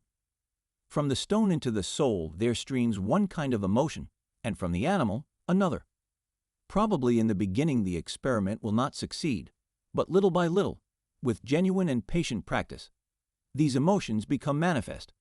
Again and again one should practice. At first the emotions last only as long as the contemplation. Later on, they work afterwards, and then they grow to something which remains alive in the soul. One then needs only to reflect, and both emotions invariably arise, apart from all contemplation of an external object. Out of these emotions, and the thoughts which are bound up with them, clairvoyant organs are formed. Should the plant be added to the contemplation, one will notice that the feeling outflowing from it, both in its quality and in its degree, lies between that which emanates from the stone and that from the animal. The organs which are so formed are spiritual eyes. We learn by degrees, and through their means, to see both astral and mental colors. As long as one has attained only the condition described as probation, the spiritual world with its lines and figures remains dark, but through enlightenment it will become clear. It must be noted here that the words dark and light, as well as the other common expressions, only approximately describe what is really meant, for language as usually understood is constructed to suit physical conditions alone. Occult science describes what emanates from the stone, and is seen by clairvoyant eyes as blue or bluish-red, and that which is observed as coming from the animal is described as red or reddish-yellow. In reality, they are colors of a spiritual kind which are discerned. The color proceeding from the plant is green. Plants are just those natural phenomena whose qualities in the higher worlds are similar to their qualities in the physical world. But it is not so with stones and animals. It must now be clearly understood that the above-mentioned colors only suggest the prevailing shades of the stone, the plant, or the animal. In reality, all possible overtones exist, for every animal, every stone, every plant has its own peculiar shade of color. In addition to these, there are the creatures of the higher worlds, who always incorporate themselves with colors not their own, often marvelous, often horrible. In short, the variety of colors in these higher worlds is immeasurably greater than in the physical world. If a man has once acquired the faculty of seeing with spiritual eyes, he sooner or later meets with the beings here mentioned, some of them higher, some lower than man himself, beings who never entered into physical existence. When he has advanced thus far, the way to a great deal lies open before him. But it is inadvisable to proceed further without an experienced guide. Indeed, for all that has here been described, such experienced guidance is desirable, and he who has the endurance to fulfill the elementary conditions of enlightenment will assuredly seek and discover his guide. Under all circumstances, it is important to give warning, and he who will not heed it had better leave untrodden all the steps of occult science. It is necessary that he who would become an occult student should lose none of his attributes as a good and noble man, and one susceptible to all physical truths. Indeed, throughout his apprenticeship, he must continually increase his moral strength, his inner purity, and his powers of observation. Let us give an example. During the preliminary practices of enlightenment, the student must be careful always to be enlarging his sympathy with the animal and human worlds, and his sense of nature's beauty. If he is not careful to do this, he continually dulls both sense and feeling. His heart grows cold and his sympathies dwarfed, which lead to perilous results.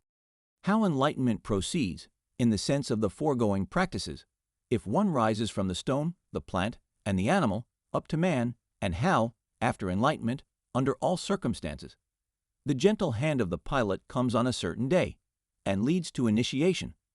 Of these things, the next chapter will deal in so far as it can and may do so. In our time, the path to occult science is sought after by many. It is sought in various ways, and many dangerous, and even objectionable modes are practiced. Therefore, it is that those who know of the truth and dangers concerning these things have allowed a greater portion of the occult training and the necessary warning to be published. Only so much is here imparted as this permission allows, and it is necessary that something of the truth should be known in order that it may counteract the great danger of these errors. If nothing be forced, there is no danger for him who follows the way already described. Only one thing should be noted. No one ought to spend more time or power upon such practices than is at his disposal with due regard to his circumstances and his duties. No one ought suddenly to change anything in the external conditions of his life. If one desires genuine results, one must have patience. One should be able to cease the practice after a few minutes, and then peacefully to continue one's daily work. And no thought of these practices ought to be mingled with the work of the day. He who has not learned to wait, in the best and highest sense of the word, is of no use as an occult student, nor will he ever attain results of much real value. He who is in search of occult knowledge, by the means indicated in the foregoing pages, must fortify himself throughout the whole course of his efforts by the understanding that after persevering for some time he may have made suitable progress without becoming conscious of it in the precise way which he had expected. He who does not remember this is likely to lose heart, and in a little while to abandon his efforts altogether. The mental powers and faculties about to be developed are at first of the most subtle kind, and their nature differs entirely from the conceptions of them, which may be formed in the student's mind. He has been accustomed to occupy himself with the physical world alone, and the mental and astral worlds seem to elude his gaze and baffle his conceptions. It is therefore not remarkable if, at first, he fails to realize the new forces, mental and astral, which are developing in his own being. This is why it is dangerous to enter the path leading to occult knowledge without experienced guidance. The teacher can see the progress made by the pupil, long before the latter becomes conscious of it for himself. He sees the delicate organs of spiritual vision beginning to form themselves, before the pupil is aware of their existence, and a great part of the duties of the teacher consists in perpetual watchfulness, lest the disciple lose confidence, patience, and perseverance before he becomes conscious of his own progress. The teacher, as we know, can confer upon the student no powers which are not already latent within him, and his sole function is to assist in the awakening of slumbering faculties. But he may be a pillar of strength to him who strives to penetrate through darkness into the light. There are many who leave the occult path soon after setting foot upon it, because they are not immediately conscious of their own progress, and even when higher experiences begin to dawn upon the seeker, he is apt to regard them as illusions, because he had anticipated them quite differently. He loses courage, either because he regards these first experiences as of no value, or because they appear so insignificant that he has no hope of their leading to any appreciable results within a measurable time. Courage and self-confidence are the two lamps which must never be allowed to burn themselves out on the pathway to the occult.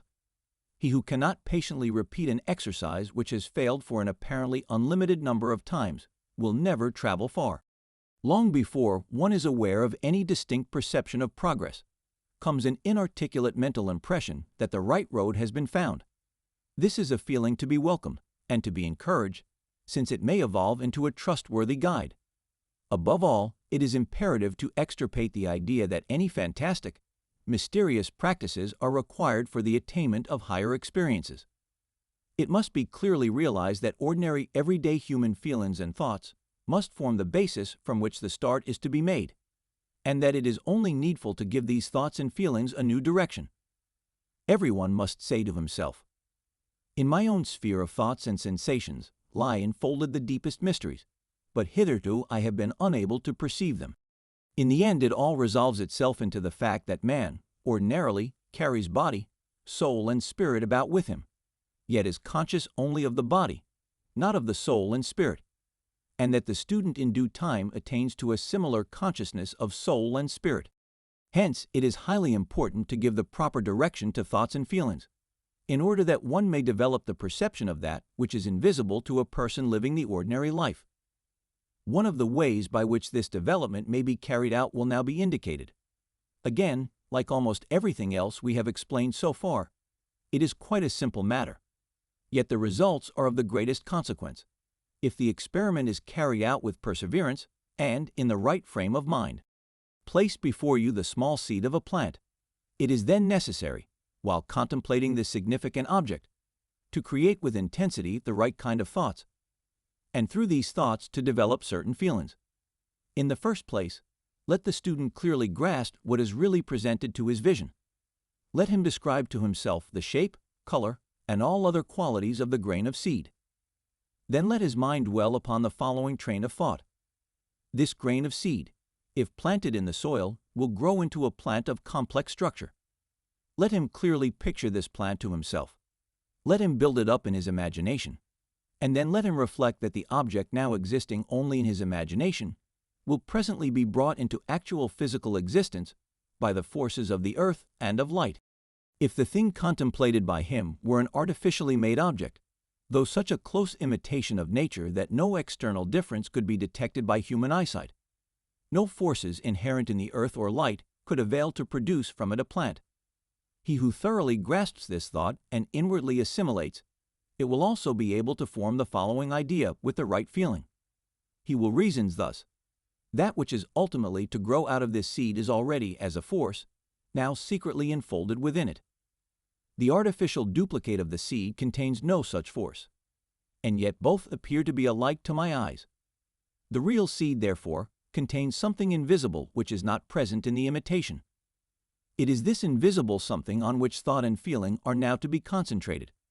Let the student fully realize that this invisible something will later on translate itself into a visible plant, perceptible by him in shape and color.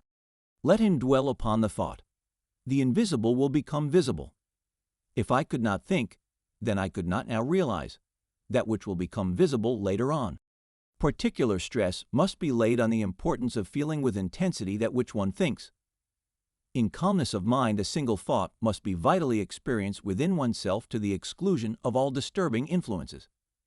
Sufficient time must be taken to allow the thought, and the state of feeling connected therewith, to become, as it were, embedded in the soul. If that is accomplished in the right way, possibly not until after numerous attempts, an inward force will make itself felt, and this force will create new powers of perception. The grain of seed will appear as if enclosed in a small luminous cloud. The spiritualized vision of the student perceives it as a kind of flame. This flame is of a lilac color in the center, blue at the edges.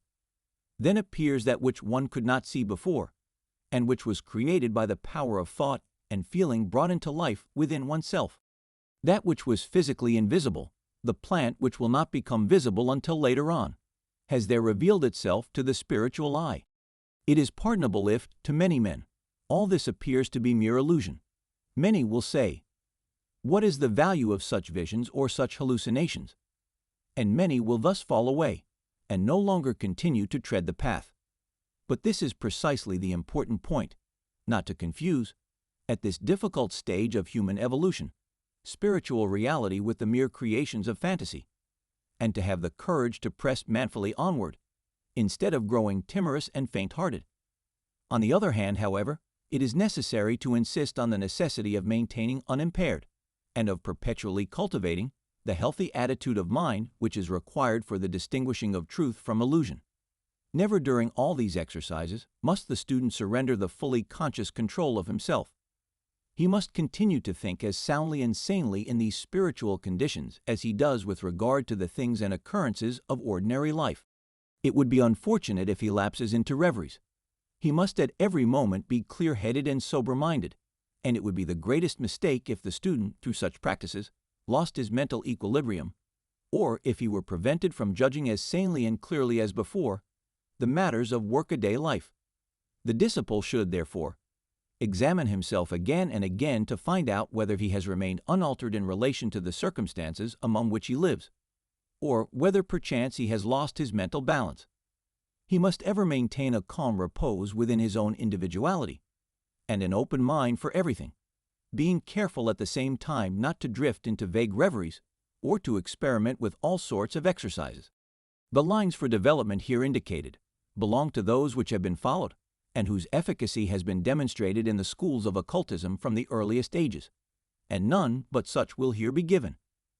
Anyone attempting to employ methods of meditation devised by himself, or which he may have come across in the course of promiscuous reading, will inevitably be led astray, and will lose himself in a boundless morass of incoherent fantasies. A further exercise, which may succeed the one described above, is the following. Let the disciple place himself in front of a plant which has attained the stage of full development. Now let his mind be absorbed by the reflection that the time is near at hand when this plant will wither and die. Nothing, he should say to himself, nothing of what I now see before me will endure. But this plant will have evolved seeds which in their turn will grow into new plants. Again I become aware that in what I see something lies concealed which I cannot see. I will fill my mind wholly with the thought that this plant form with its colors will cease to be. But the reflection that the plant has produced seeds teaches me that it will not disappear into nothing. That which will prevent this disappearance, I can at present no more see with my eyes than I could originally discern the plant in the grain of seed. The plant, therefore, contains something which my eyes are unable to see. If this thought fully lives in me and combines with a corresponding state of feeling, then, in due time, there will again develop a force in my soul which will ripen into a new kind of perception. Out of the plant there grows once more a flame-like appearance, which is, of course, correspondingly larger than that which was previously described. This flame is greenish at the center, and is tinged with yellow at the outer edge. He who has won this vision has gained greatly, inasmuch as he sees things, not only in their present state of being, but also in their development and decay. He begins to see in all things the spirit, of which the bodily organs of sight have no perception, and he has taken the initial steps on that road, which will gradually lead him to the solution, by direct vision, of the secret of birth and death. To the outer senses, a being begins to exist at its birth and ceases to exist at its death. This, however, only appears to be so, because these senses are unable to apprehend the concealed spirit. Birth and death are only, for this spirit, transformations, just as the unfolding of the flower from the bud is a transformation enacted before our physical eyes. But if one desires to attain to direct perception of these facts, one must first awaken the spiritual vision by the means here indicated. In order to meet an objection which may be raised by certain people already possessed of some psychical experience, let it be at once admitted that there are shorter ways than this, and that there are persons who have direct perception of the actualities of birth and death, without having had to pass through all the stages of discipline here set forth. There are also human beings endowed with high psychical faculties, to whom only a slight impulse is necessary for the developing of these powers. But they are exceptional, and the methods described above are safer, and are capable of general application. Similarly, it is possible to gain some knowledge of chemistry by special methods. But in order to make safer the science of chemistry, the recognized, reliable course must be followed. An error fraught with serious consequences would result from the assumption that the goal could be reached more simply by allowing the mind to dwell merely on an imaginary plant or a grain of seed. It may be possible by such means to evoke a force which would enable the soul to attain the inner vision. But this vision will be, in most cases, a mere figment of the imagination, for the main object is not to create arbitrarily a mental vision, but to allow the veritable nature of things to form an image within one's mind.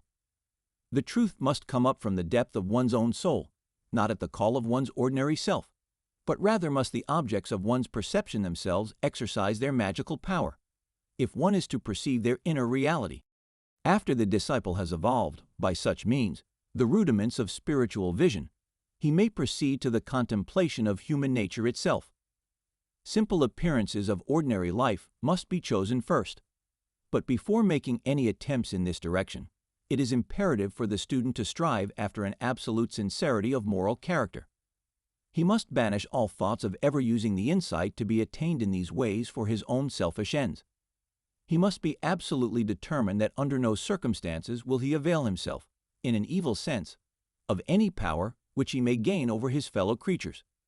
This is the reason why everyone who desires to gain direct insight into the secrets of human nature must follow the golden rule of true occultism. And the golden rule is this: for every one step that you take in the pursuit of the hidden knowledge, take 3 steps in the perfecting of your own character.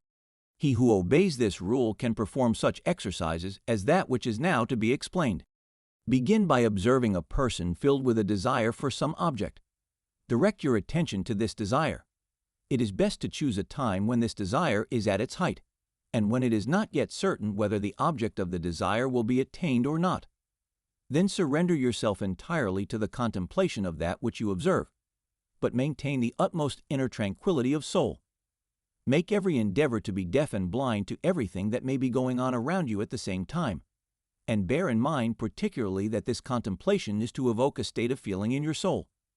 Allow this state of feeling to arise in your soul, like a cloud rising on an otherwise cloudless horizon.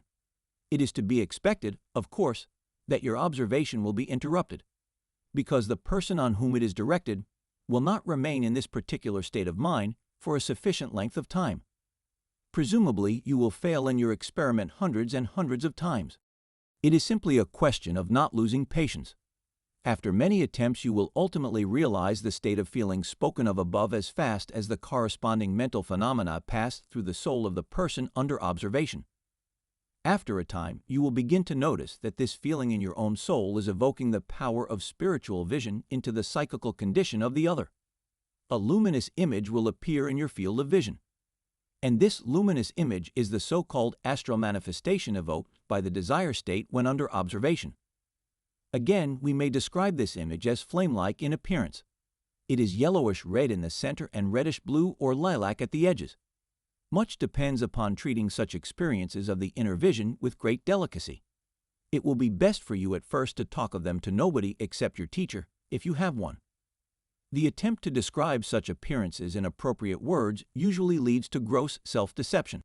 One employs ordinary terms not applicable to such purposes, and therefore much too gross and clumsy. The consequence is that one's own attempt to clothe this vision in words unconsciously leads one to blend the actual experience with an alloy of imaginary details. It is therefore another important law for the occult inquirer that he should know how to observe silence concerning his inner visions. Observe silence even towards yourself. Do not endeavor to express in words that which you see, or to fathom it with reasoning faculties that are inadequate. Freely surrender yourself to these spiritual impressions without any mental reservations, and without disturbing them by thinking about them too much. For you must remember that your reasoning faculties were at first by no means equal to your faculties of observation. You have acquired these reasoning faculties through experiences hitherto confined exclusively to the world as apprehended by your physical senses, and the faculties you are now acquiring transcend these experiences. Do not, therefore, try to measure your new and higher perceptions by the old standard. Only he who has already gained some certainty in his observation of inner experiences ought to speak about them with the idea of thereby stimulating his fellow beings. As a supplementary exercise, the following may be set forth. Direct your observation in the same way upon a fellow being to whom the fulfillment of some wish, the gratification of some desire, has just been granted. If the same rules and precautions are adopted as in the previous instance, you will once more attain to spiritual perception. You will distinguish a flame-like appearance which is yellow in the center and greenish at the edges. By such observations of one's fellow creatures, one may easily be led into a moral fault. One may become uncharitable. All conceivable means must be taken to fight against this tendency. Anyone exercising such powers of observation should have risen to the level on which one is absolutely convinced that thoughts are actual things. He may then no longer allow himself to admit thoughts incompatible with the highest reverence for the dignity of human life and of human liberty. Not for one moment must he entertain the idea of regarding a human being as a mere object for observation. It must be the aim of self-education to see that the faculties for a psychic observation of human nature go hand in hand with a full recognition of the rights of each individual. That which dwells in each human being must be regarded as something holy, and to be held inviolate by us even in our thoughts and feelings. We must be possessed by a feeling of reverential awe for all that is human. For the present, only these two examples can be given as to the methods by which an insight into human nature may be achieved, but they will at least serve to point out the way which must be followed.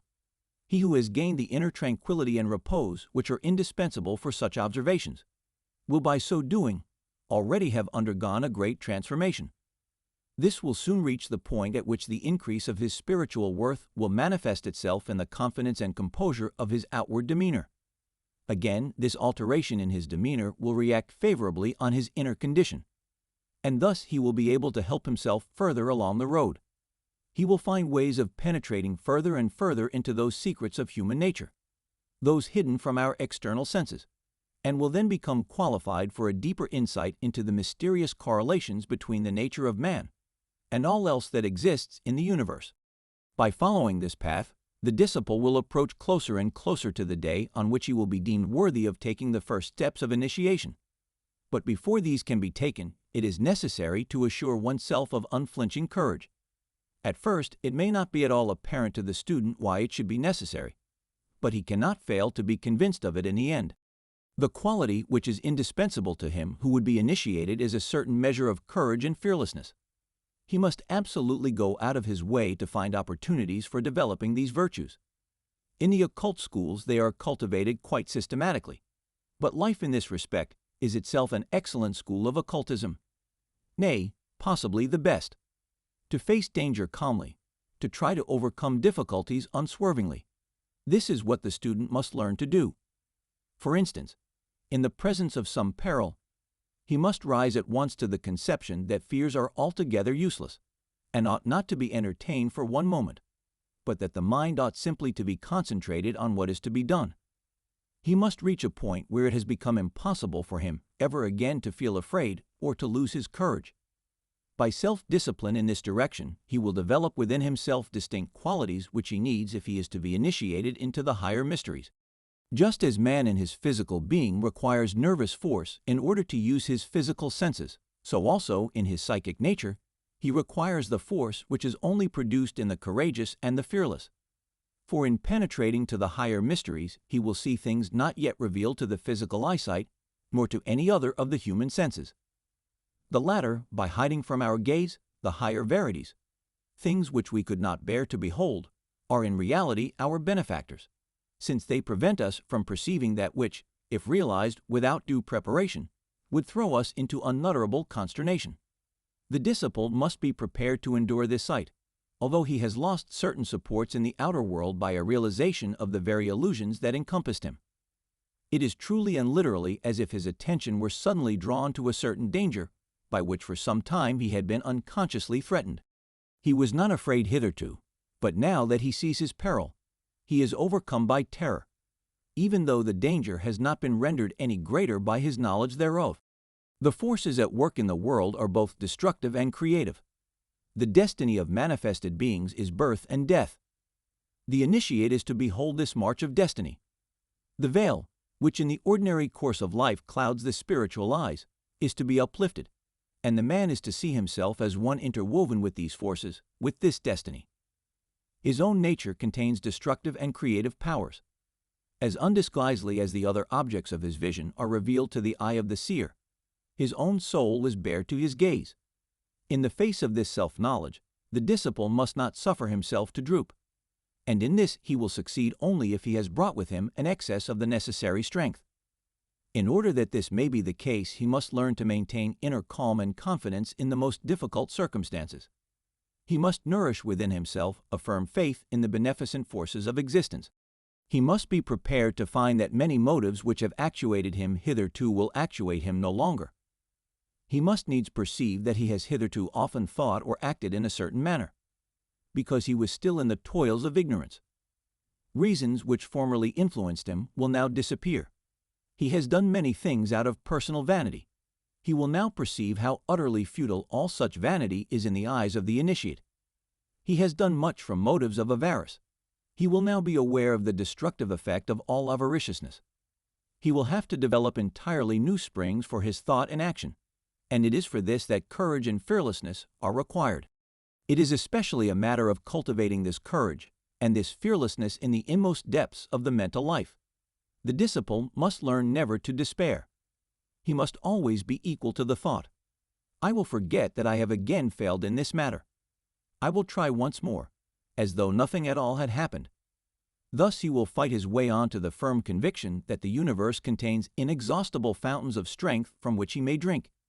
He must aspire again and again to the divine which will uplift and support him, however feeble and impotent the mortal part of his being may prove. He must be capable of pressing on towards the future, undismayed by any experiences of the past. Every teacher of occultism will carefully ascertain how far the disciple, aspiring to initiation into the higher mysteries, has advanced on the road of spiritual preparation.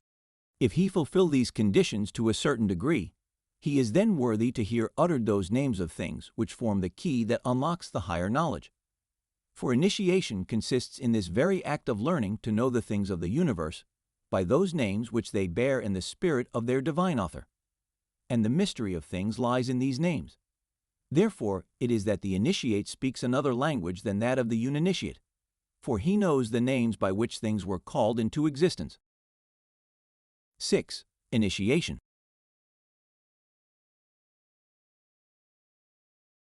The highest degree in occultism, of which it is possible to speak in a book for general readers, is initiation. One cannot give public information concerning all that lies beyond, though the way to it can always be found by one who has previously pressed forward and penetrated the lower secrets and mysteries. The knowledge and power which are conferred upon a man through initiation could not be obtained in any other manner except in some far distant future, after many incarnations, on quite another road and in quite another form. He who is initiated today experiences something which he would otherwise have to experience at a much later period and under quite different circumstances. It is right that a person should learn only so much of the secrets of nature as correspond to his own degree of development, and for this reason alone do obstacles bar his way to complete knowledge and power. People should not be trusted with the use of firearms until they have had enough experience to make it certain that they will not use them mischievously or without care. If a person, without the necessary preparation, were initiated today, he would still lack those experiences which, in the normal course of his development, would come to him in the future during other incarnations, and would then bring with them the corresponding secrets. At the door of initiation, these experiences must, therefore, be supplied in some other way, and in their place the candidate has to undergo the preliminary teaching. These are so-called trials which have to be passed. These trials are now being discussed in various books and magazines, but owing to the very nature of such discussion, it is not surprising that quite false impressions are received concerning them. For those who have not already gone through the periods of probation and enlightenment know nothing of these trials, and consequently cannot appropriately describe them. Certain matters or subjects connected with the higher worlds are produced before the candidate, but he is able to see and hear these only when he can perceive clearly the figures, tones, and colors, for which he has been prepared by the teachings on probation and enlightenment. The first trial consists in obtaining the clearer comprehension of the corporeal attributes of what seem to be lifeless things, then of plants, of animals, of human beings, in the way that the average person possesses them. This does not mean what is commonly called scientific knowledge. With that it has no connection, but it has to do with intuition. What usually occurs is that the initiate discloses to the candidate how the objects of nature and the essence of living things reveal themselves to the spiritual and mental hearing and sight. In a certain way, these things then lie revealed, naked, before the beholder. Attributes and qualities which are concealed from physical eyes and ears can then be seen and heard. Heretofore they have been enwrapped as in a veil, and the falling away of this veil for the candidate occurs at what is called the process of purification by fire. The first trial is therefore known as the fire trial, which will briefly be explained thus. For some people, the everyday ordinary life is a more or less unconscious process of initiation by means of the fire trial. These persons are those who have passed through a wealth of developing experiences, and who find that their self-confidence, courage, and fortitude have been greatly augmented in a normal way, who have learned to bear sorrow and disappointment from the failure of their undertakings with greatness of mind, and especially with quiet and unbroken strength. Those who have gone through such experiences are often initiates, without knowing it, and it needs but little to open for them the spiritual hearing and sight, to make them clairvoyant.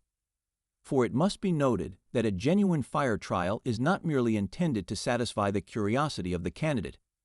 He would learn, undoubtedly, many unusual things, of which others, devoid of such experiences, can have no idea. But yet this knowledge is not the end nor aim, but merely the path to the end.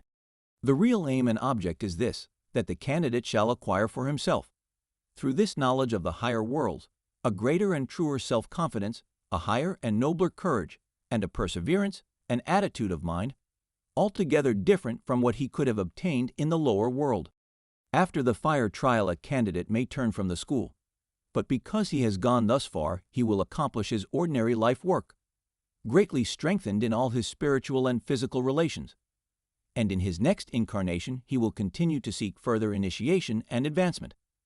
In his present life, at all events, he will prove himself a more useful member of society, will be of greater service to humanity than he was before, and in whatever position he may find himself, his firmness, prudence, and favorable influence over his fellows will have greatly increased.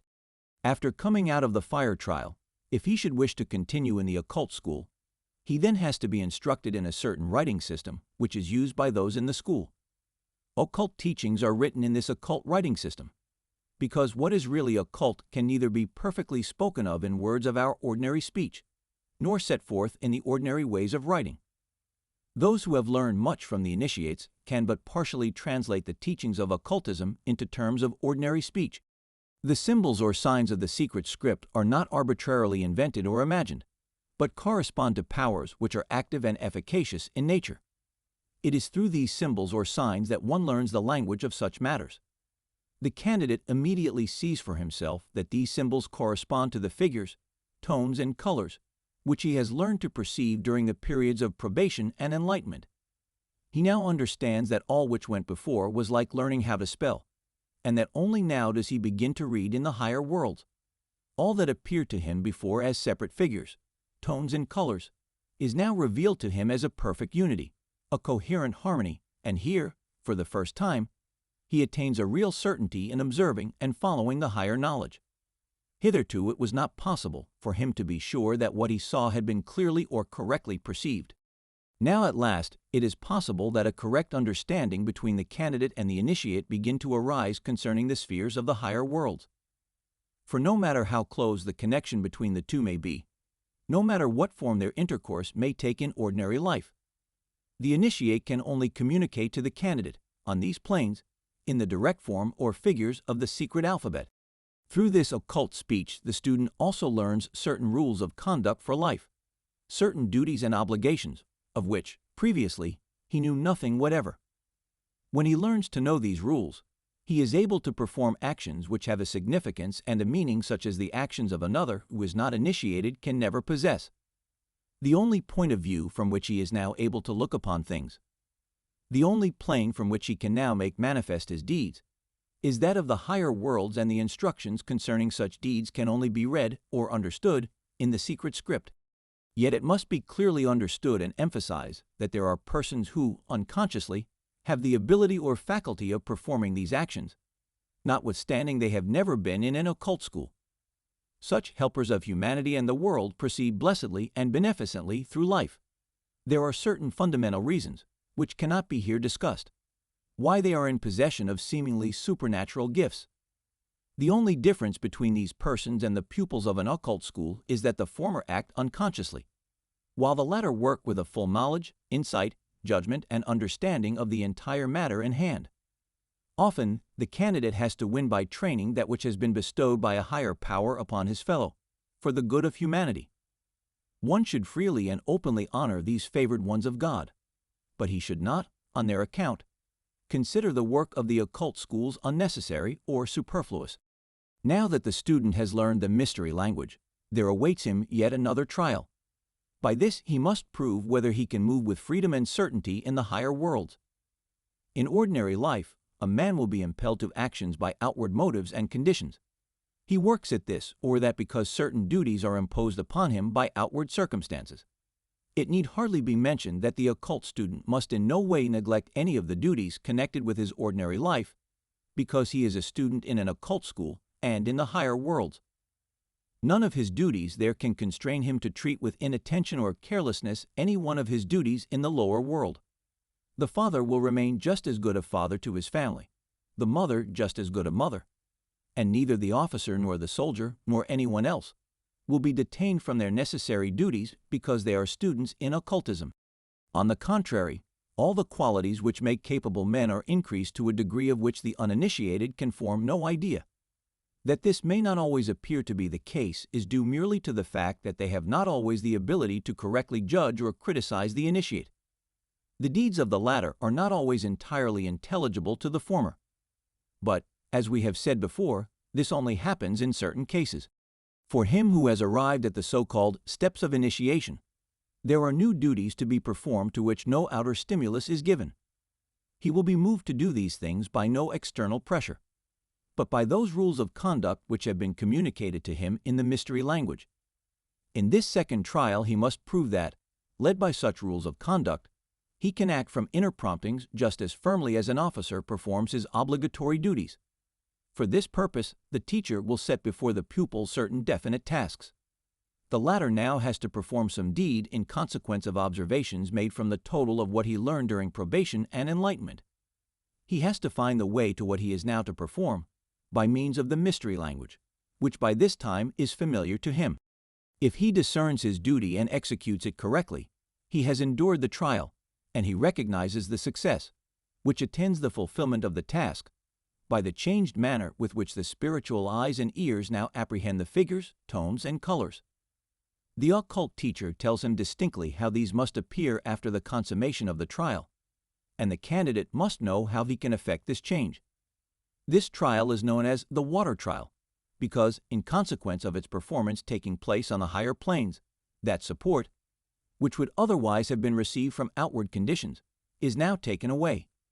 One's movements are like those which are made in water by someone learning to swim, and his feelings are those of one having no support except his own efforts. This practice must be often repeated until the candidate attains absolute poise and assurance.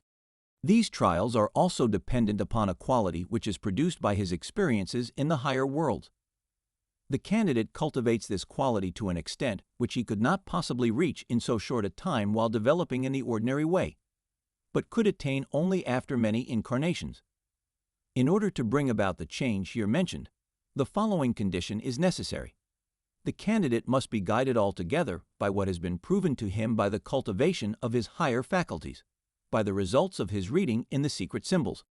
Should he, during these experiences, attempt to introduce any of his own opinions or desires, or should he diverge for one moment from the laws and rules which he has proved to be right, something quite other than that which is expected will occur.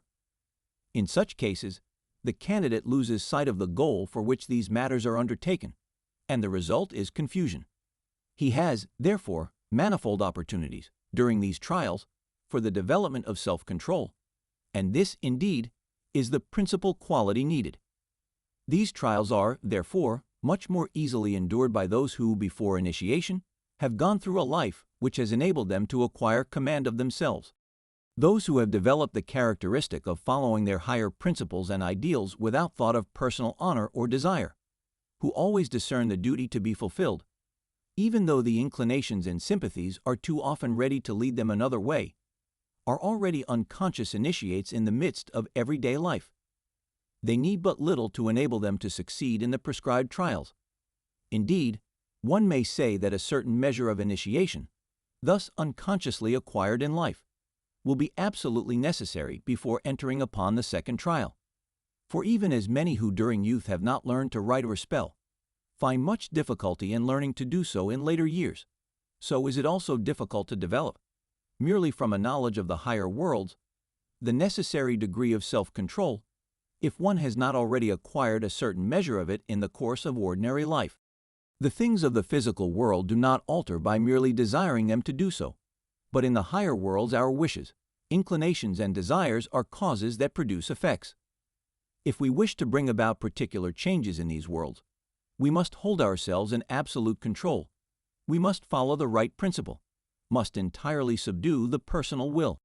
There is an attribute which at this stage of initiation has to be especially considered, a really healthy and sure faculty of judgment. Attention must be directed to the education of this faculty during all the previous stages, and in the course of them it must be proven whether the candidate has developed this quality sufficiently to make him fit to tread the path of true knowledge. For further progress is now possible only if he is able to distinguish illusion, superstition, unsubstantial fancies, and all manner of such things from the true realities. At first, this is much more difficult to accomplish upon the higher stages of existence than upon the lower. Every prejudice, every cherished opinion regarding these matters, in whatever connection, must be banished. Truth alone must guide. There must be perfect readiness to surrender at once any existing opinion, idea, or inclination, when the logical idea demands it. Absolute certainty in the higher worlds can be obtained only when one does not obtrude his own opinions. People whose mode of thought inclines them to fantasy, prejudice, and so forth, can make no progress on the occult way. Yet be not dismayed. There is, in truth, a glorious treasure that the persistent occult student shall attain. All doubt as to the higher worlds will be taken away from him. In all their law they will reveal themselves to his gaze. But so long as he is blindfolded, he cannot see these heights and compensations.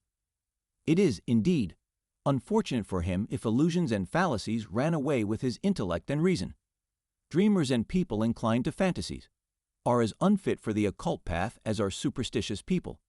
For in dreams, illusions and superstitions lurk the most dangerous enemies on the road to knowledge. Because the candidate has already seen upon the portals that open to him the first trial, the words, "Without a normal common sense all your efforts are in vain," and upon the gateway, which leads to the second trial, all prejudices must fall away.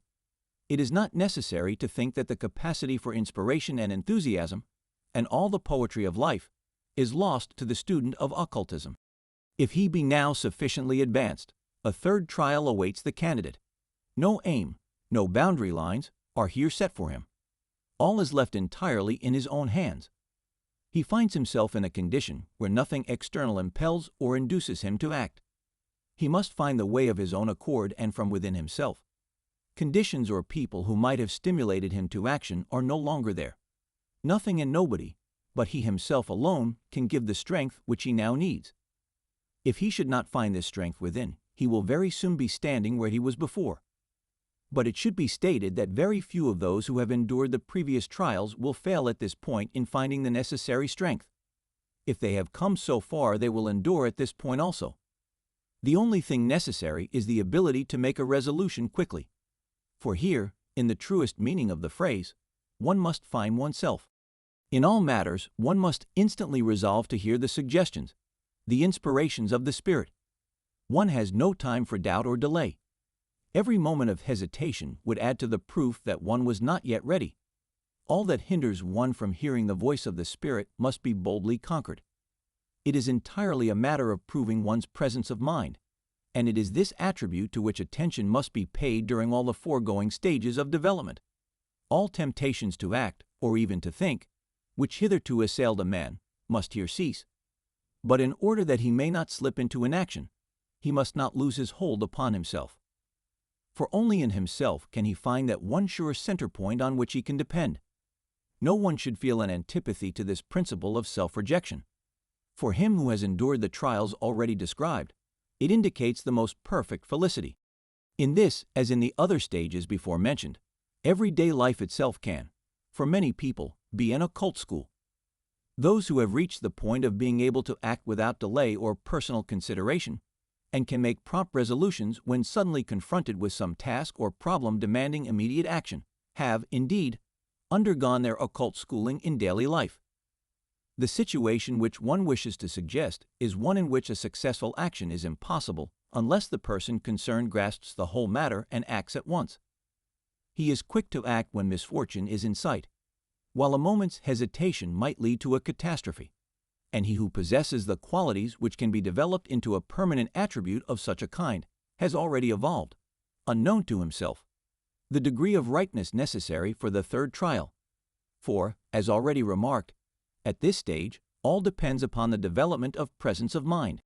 In the occult schools, this trial is known as the air trial, because while undergoing it, the candidate cannot support himself either upon the firm ground or any external cause, or that which he has learned in probation and enlightenment, from the figures and tones and colors, but solely upon himself. If the occult student has endured these trials, he is then permitted to enter the temple of the higher wisdom. All that can be said further upon this subject can be given out only in the smallest hints and suggestions. The responsibility of the next step has so often been illy expressed by words, that many say the pupil has here to take an oath, promising to betray nothing that comes from the teacher. However, these expressions, oath and betrayal, are in no way appropriate and are misleading. It is no oath in the ordinary sense of the word, but is rather an experience that comes at this stage. Here, the candidate appreciates the true value of the occult teachers and their place in the service of humanity. At last, he begins to understand the world correctly. It is not so much a matter of withholding the higher truths already learned, but much more of upholding them in the right way and with the necessary tact. That concerning which one learns to keep silence is something quite different.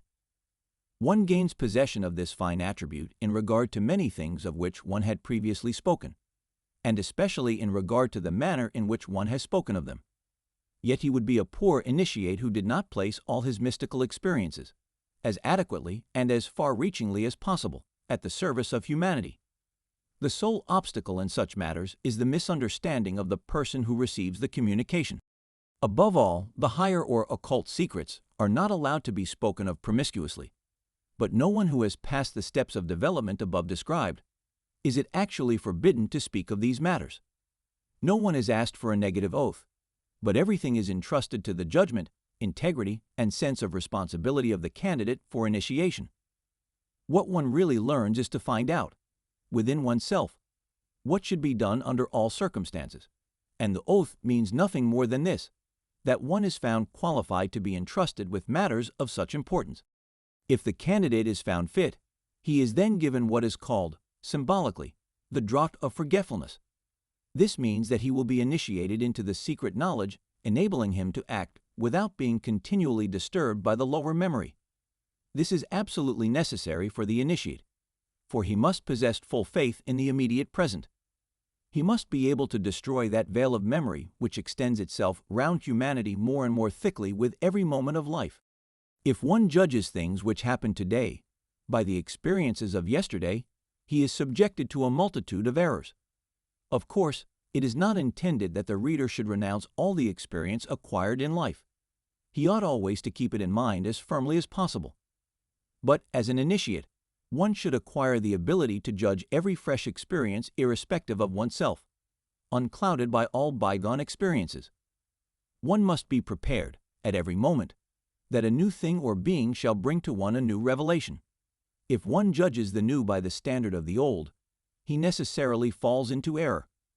The memory of past experiences is very useful, however, for it makes one better able to perceive the new. If one had not gone through a certain experience, he probably would not have seen the attributes of this or that being or thing. But having had such experiences, he ought to be enabled to discern the new, without judging it by the old. In this way, the initiate obtains certain definite qualities, and by means of these many things are revealed to him, while they remain concealed from the uninitiated. The second draught which is given to the initiate is the draught of remembrance. By receiving this, he becomes capable of keeping the higher secrets ever present in the soul. Ordinary memory would not be sufficient to ensure this. He must be absolutely at one with the higher truths.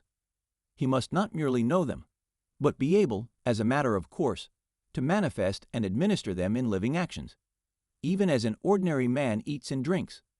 They must become one's practice, one's inclinations, one's habits.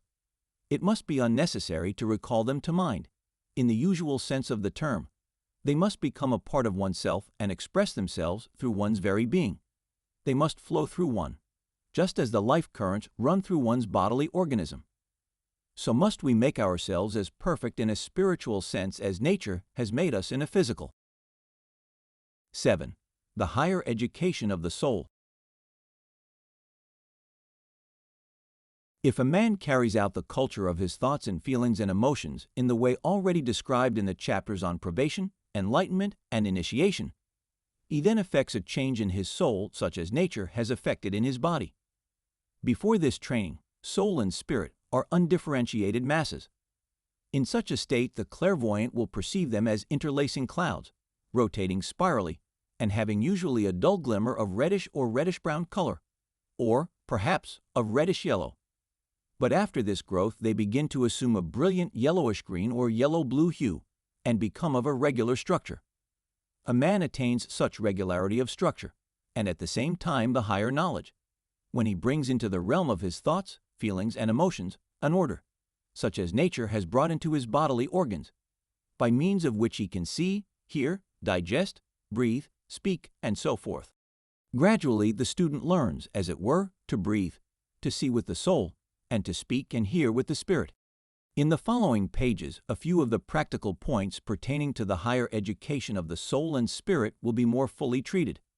They are such as may be practically attained by anyone without additional instruction, and by means of which a further step in occult science may be taken. A particular kind of discipline must be patiently attempted, such as to avoid every emotion of impatience, for it produces a paralyzing, yea, even a deadening, effect on the higher faculties within us. One must not expect immeasurable glimpses of the higher worlds to open out before one from day to day, for assuredly, as a rule, this does not occur. Contentment with the smallest progress, repose and tranquility must more and more possess the soul. It is conceivable, of course, that the learner may impatiently expect results, but he will attain nothing so long as he fails to master this impatience. Nor is it of any use to struggle against this impatience in the ordinary way, for then it will only become stronger than ever. It is thus that men deceive themselves, for in such a case, it embeds itself all the more firmly in the depths of the soul. It is only by repeatedly surrendering oneself to a single definite thought, and by making it absolutely one's own, that anything is really attained. One should think, I must certainly do everything possible for the culture of soul and spirit, but I will work tranquilly until, by higher powers, I shall be found worthy of definite illumination. When this thought has become so powerful in a man that it is an actual trait in his character, he is treading the right path. This trait will then express itself even in external affairs. The gaze of the eye becomes tranquil, the movements of the body become sure, the resolutions defined, and all that we call nervous susceptibility gradually disappears. Rules that seem trifling and insignificant must be taken into account. For example, suppose that someone affronts us. Before we receive this occult education, we would have directed our resentment against the wrongdoer. There would have been an uprush of anger within us. But in such a case, the occult student will think to himself, an affront of this kind can make no difference to my worth, and whatever must be done to meet the affront, he accomplishes with calm and composure, not with passion. To him, it is not a matter of how an affront is to be borne, but without hesitation, he is led to ignore or punish the affront to his own person in exactly the same way as if it had been offered to another, in which case one has the right to resent or disregard it. It must always be remembered, however, that the occult training is perfected not by coarse external processes, but by subtle, silent alterations in the life of thought and emotion. Patience has an attractive, while impatience has a repellent, effect on the treasures of the higher knowledge. In the higher regions of being, nothing can be attained by haste and restlessness. Desire and longing for immediate results must be silenced, for these are qualities of the soul before which all higher knowledge recedes. However precious this knowledge may be accounted, one must not desire to anticipate the time of its coming. And furthermore, he who wishes to have it for his own sake alone will never attain it. It is absolutely demanded that one should be true to himself in his innermost soul. One must not there be deceived by anything. He must encounter, face to face and with absolute truthfulness, his own faults, failings, and unfitness. The moment you try to excuse to yourself any one of your weaknesses, you place an obstacle in the way which leads upward. There is one way only by which to get rid of such obstacles. Our faults and weaknesses can be removed only by self-illumination, and that is by correctly understanding them. All that is needed lies latent in the human soul and can be evoked. A man immediately improves his understanding and his reason when in repose. He makes it clear to himself why he is weak in any respect. Self-knowledge of this kind is naturally difficult, for the temptation to deceive oneself is immeasurably great. He who is accustomed to be truthful with himself has opened the portals into a deeper insight. All curiosity must fall away from the student. He must wean himself as much as possible from inquiries into matters of which he wishes to know only for the gratification of his personal thirst for superficial information. He must ask himself only what things will assist him in the perfection of his innermost being for the service of the general evolution. Nevertheless, his delight in knowledge and his devotion to it must in no degree become relaxed. He must listen devoutly to all that contributes to such an end, and should seek every opportunity of doing so. For this interior culture, it is especially necessary that the desire life should be carefully educated. One must not become wholly destitute of desire, for if we are to accomplish something, it is necessary that we should desire it, and a desire will always be fulfilled if a certain special force is behind it. This particular force results from a right knowledge. Do not desire at all until you know the true conditions of any sphere. That is one of the golden rules for the occult student. The wise man first ascertains the laws of the world, and then his desires become powers which realize themselves. Let us consider an example in which the effect is evident. There are certainly many who would like to learn from their own intuition something about their life before birth. Such a desire is altogether aimless, and leads to no result so long as the person in question has not acquired a knowledge of the laws that govern the nature of the eternal, and a knowledge of them in their subtlest and most intimate character. But if he has actually acquired this knowledge, and then wishes to pass onward, he is able to do so by his elevated and purified desire. Moreover, it is of no use to say to oneself, "Yes, I will forthwith examine my previous life, and study with that aim in view." One must rather be ready to abandon such desire, to eliminate it altogether, and first of all, learn, without consideration of this aim, One should cultivate devotion to knowledge without regard to desires. It is only then that one enters into possession of the desire which we are considering in a way that leads to its own fulfillment. From one's anger or vexation arises an adverse condition in the spiritual world, so that those forces which would open the eyes of the soul are turned away. For example, if someone should annoy me, he sends forth a current into the world of the soul. So long as I allow myself to be annoyed, I cannot see this current. My own annoyance clouds it. But from this, it must not be supposed that when I no longer feel annoyed, I will see the astral vision. To see an astral vision, it is indispensable that the eye of the soul should already be developed. But the capacity for sight of this kind is latent in everyone. And again, it is true that during the development, so long as one can be annoyed, the sight remains inactive. Nor does it present itself immediately. When one has overcome to a small extent this feeling of annoyance, one must continually persevere in the struggle with such a feeling, and patiently make progress. Then someday, he will find that this eye of the soul has become fully developed. Of course, annoyance is not the only quality with which we have to struggle before attaining this end. Many people grow impatient or skeptical, because they have for years cultivated certain qualities of the soul, and yet clairvoyance has not ensued. They have developed only a few qualities and have allowed others to run wild. The gift of clairvoyance first manifests itself when all those qualities which do not permit the development of the latent faculties are suppressed. Undoubtedly, the beginnings of such hearing and seeing may appear at an earlier period, but these are only young and tender shoots which are subject to all possible error, and which, if they be not carefully fostered, may quickly die. The qualities which have to be combated, in addition to anger and vexation, are such as ambition, timidity, curiosity, superstition, conceit, the disease of prejudice, idle love of gossip, and the making of distinctions in regard to human beings according to the merely outward marks of rank, sex, race, and so forth.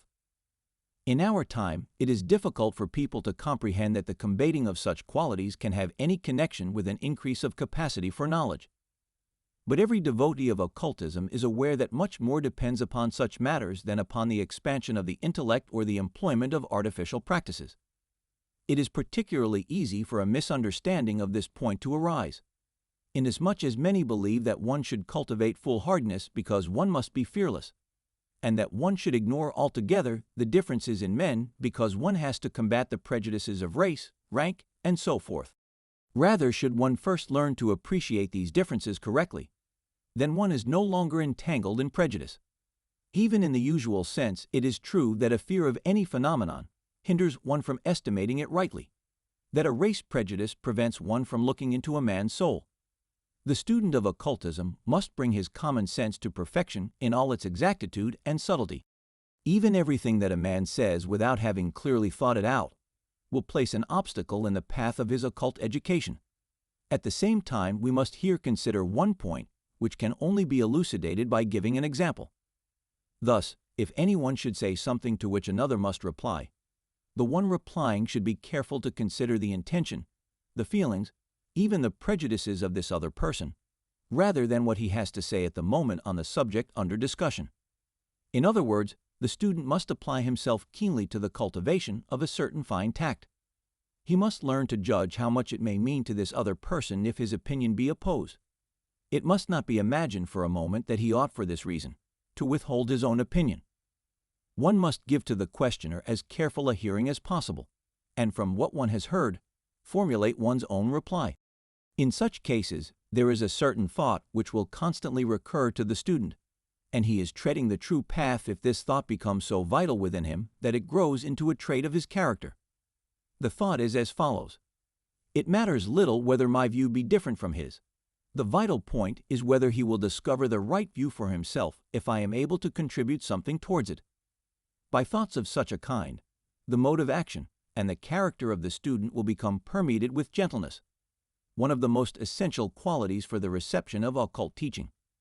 Harshness obscures that internal image which ought to be evoked by the eye of the soul, while by gentleness many obstacles are cleared from the way and the inner organs opened. Along with this gentleness, another trait will presently be developed in the soul. He will make a quiet estimate of all the subtleties in the soul life around him, without considering the emotions of his own soul. And if this condition has been attained, the soul emotions in the environment of others will have such an effect on him that the soul within him grows, and growing becomes organized as a plant expands in the sunlight. Gentleness, quiet reserve, and true patience open the soul to the world of souls, and the spirit to the realm of spirits. Persevere in repose and retirement. Close the senses to that which they brought you before you began your training. Bring into utter stillness all those thoughts which, in accordance with your previous habits, were tossed up and down within you. Become quite still and silent within. Wait in patience. And then the tranquil higher worlds will begin to develop the sight of your soul and the hearing of your spirit.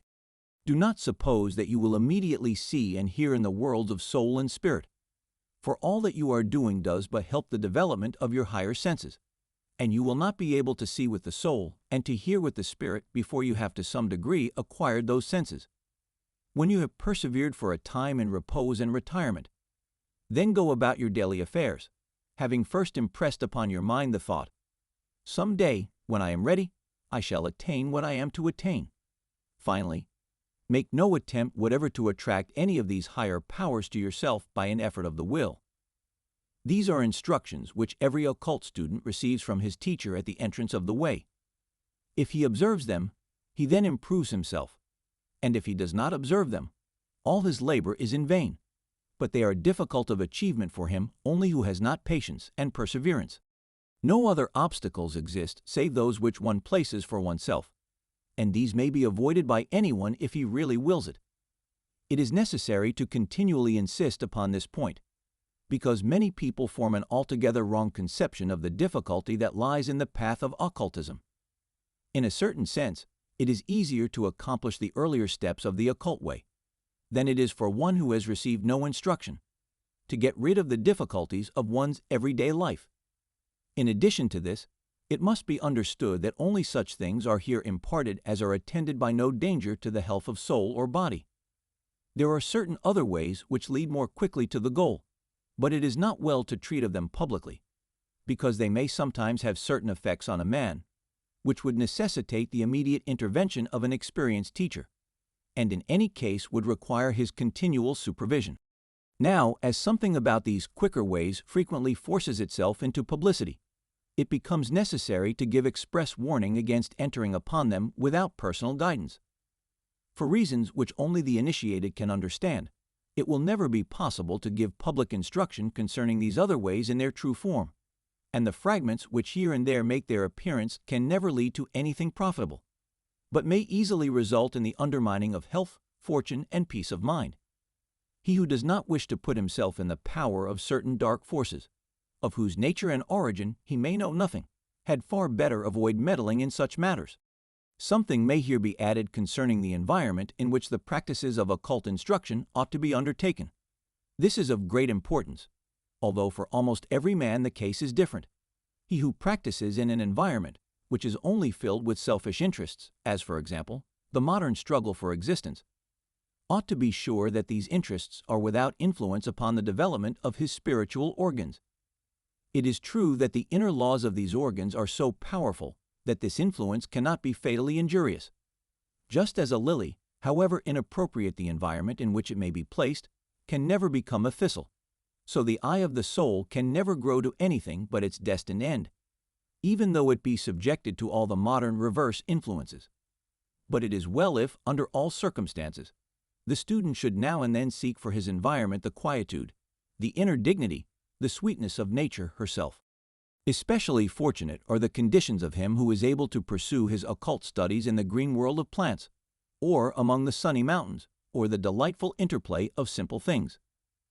This develops the inner organs in a degree of harmony, which is difficult to obtain amid the noise and commercialism of a modern city. He also is more favorably situated than the mere townsman, who, during his childhood at least, was able to breathe the perfume of the pines, to gaze on the snowy peaks, or observe the silent activity of woodland creatures and insects. Yet no one who is obliged to live in a city should fail to give his evolving soul and spirit the nurture that comes from the inspired utterances of the mighty teachers of man. He who cannot every springtime follow day by day the unfolding of the greenwood, ought in its place to draw into his heart the sublime doctrines of the Bhagavad Gita, or of St. John's Gospel, or of Thomas à Kempis. There are various paths to the summit of insight, but a right selection is invaluable. The adept in occultism could, indeed, say much concerning these paths, much that might seem strange to an uninitiated hearer. For example, suppose that someone has advanced far along the occult path, and wholly unaware of his nearness, may be standing at the entrance to the sight of the soul and the hearing of the spirit, and then he has the good fortune to pass peacefully into its very presence, and a bandage falls away from the eyes of his soul. Suddenly he can see. His vision is attained. Another, it may be, has advanced so far that this bandage needs only to be loosened, and by some stroke of destiny this occurs. For another one, this very stroke might actually have the effect of paralyzing his powers and undermining his energy. But for the occult student, it becomes the occasion of his enlightenment. Perhaps a third has patiently persevered for years, and without any marked result. Suddenly, while tranquilly seated in his quiet chamber, light envelops him. The walls become transparent, they vanish away, and a new world expands before his opened eyes, or is audible to his awakened spirit. 8. The conditions of discipleship. The conditions of entrance into an occult school are not of a nature to be formulated in an arbitrary way by anyone. They are the natural outcome of occult knowledge. Just as a man will never become a painter if he does not choose to handle a paintbrush, so can no one receive occult training if he is unwilling to fulfill the claims which are put forward by the occult teacher. In fact, the teacher can give nothing but advice, and it is as such that everything he states ought to be considered. He has already trodden the probationary path which leads to the knowledge of higher worlds. From experience, he knows what is necessary, and it all depends on the free will of each particular person whether he chooses to follow the same path or not.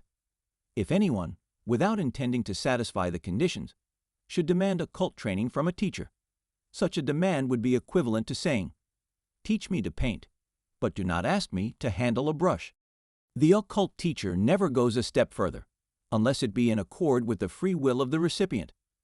It must be emphasized that a general wish for higher knowledge is not sufficient, yet many will probably have but such a weak desire. For him who has merely this vague idea, and is not prepared to accept the special conditions of the occult teacher, the latter, for the present, can do nothing. This ought to be kept in mind by those who complain that occult teachers do not meet them halfway. He who cannot, or will not, fulfill the severe conditions necessary, must for the time abandon occult training. It is true that the conditions are, indeed, hard, and yet they are not severe, since their fulfillment not only ought to be, but must be, an altogether voluntary deed. To him who does not remember this, it is easy for the claims of the occult teacher to seem a coercion of the soul or the conscience. For the training here mentioned is founded on a development of the inner life, and it is the work of the teacher to give advice concerning it. And yet, if something be demanded as the result of free choice, it cannot be considered as a fetter.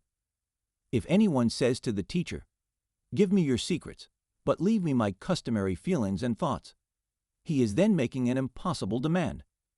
Such an one desires no more than to satisfy his curiosity and thirst for sensations, so that by one who takes an attitude like this, occult knowledge can never be obtained. Let us now consider in their right order the conditions of discipleship.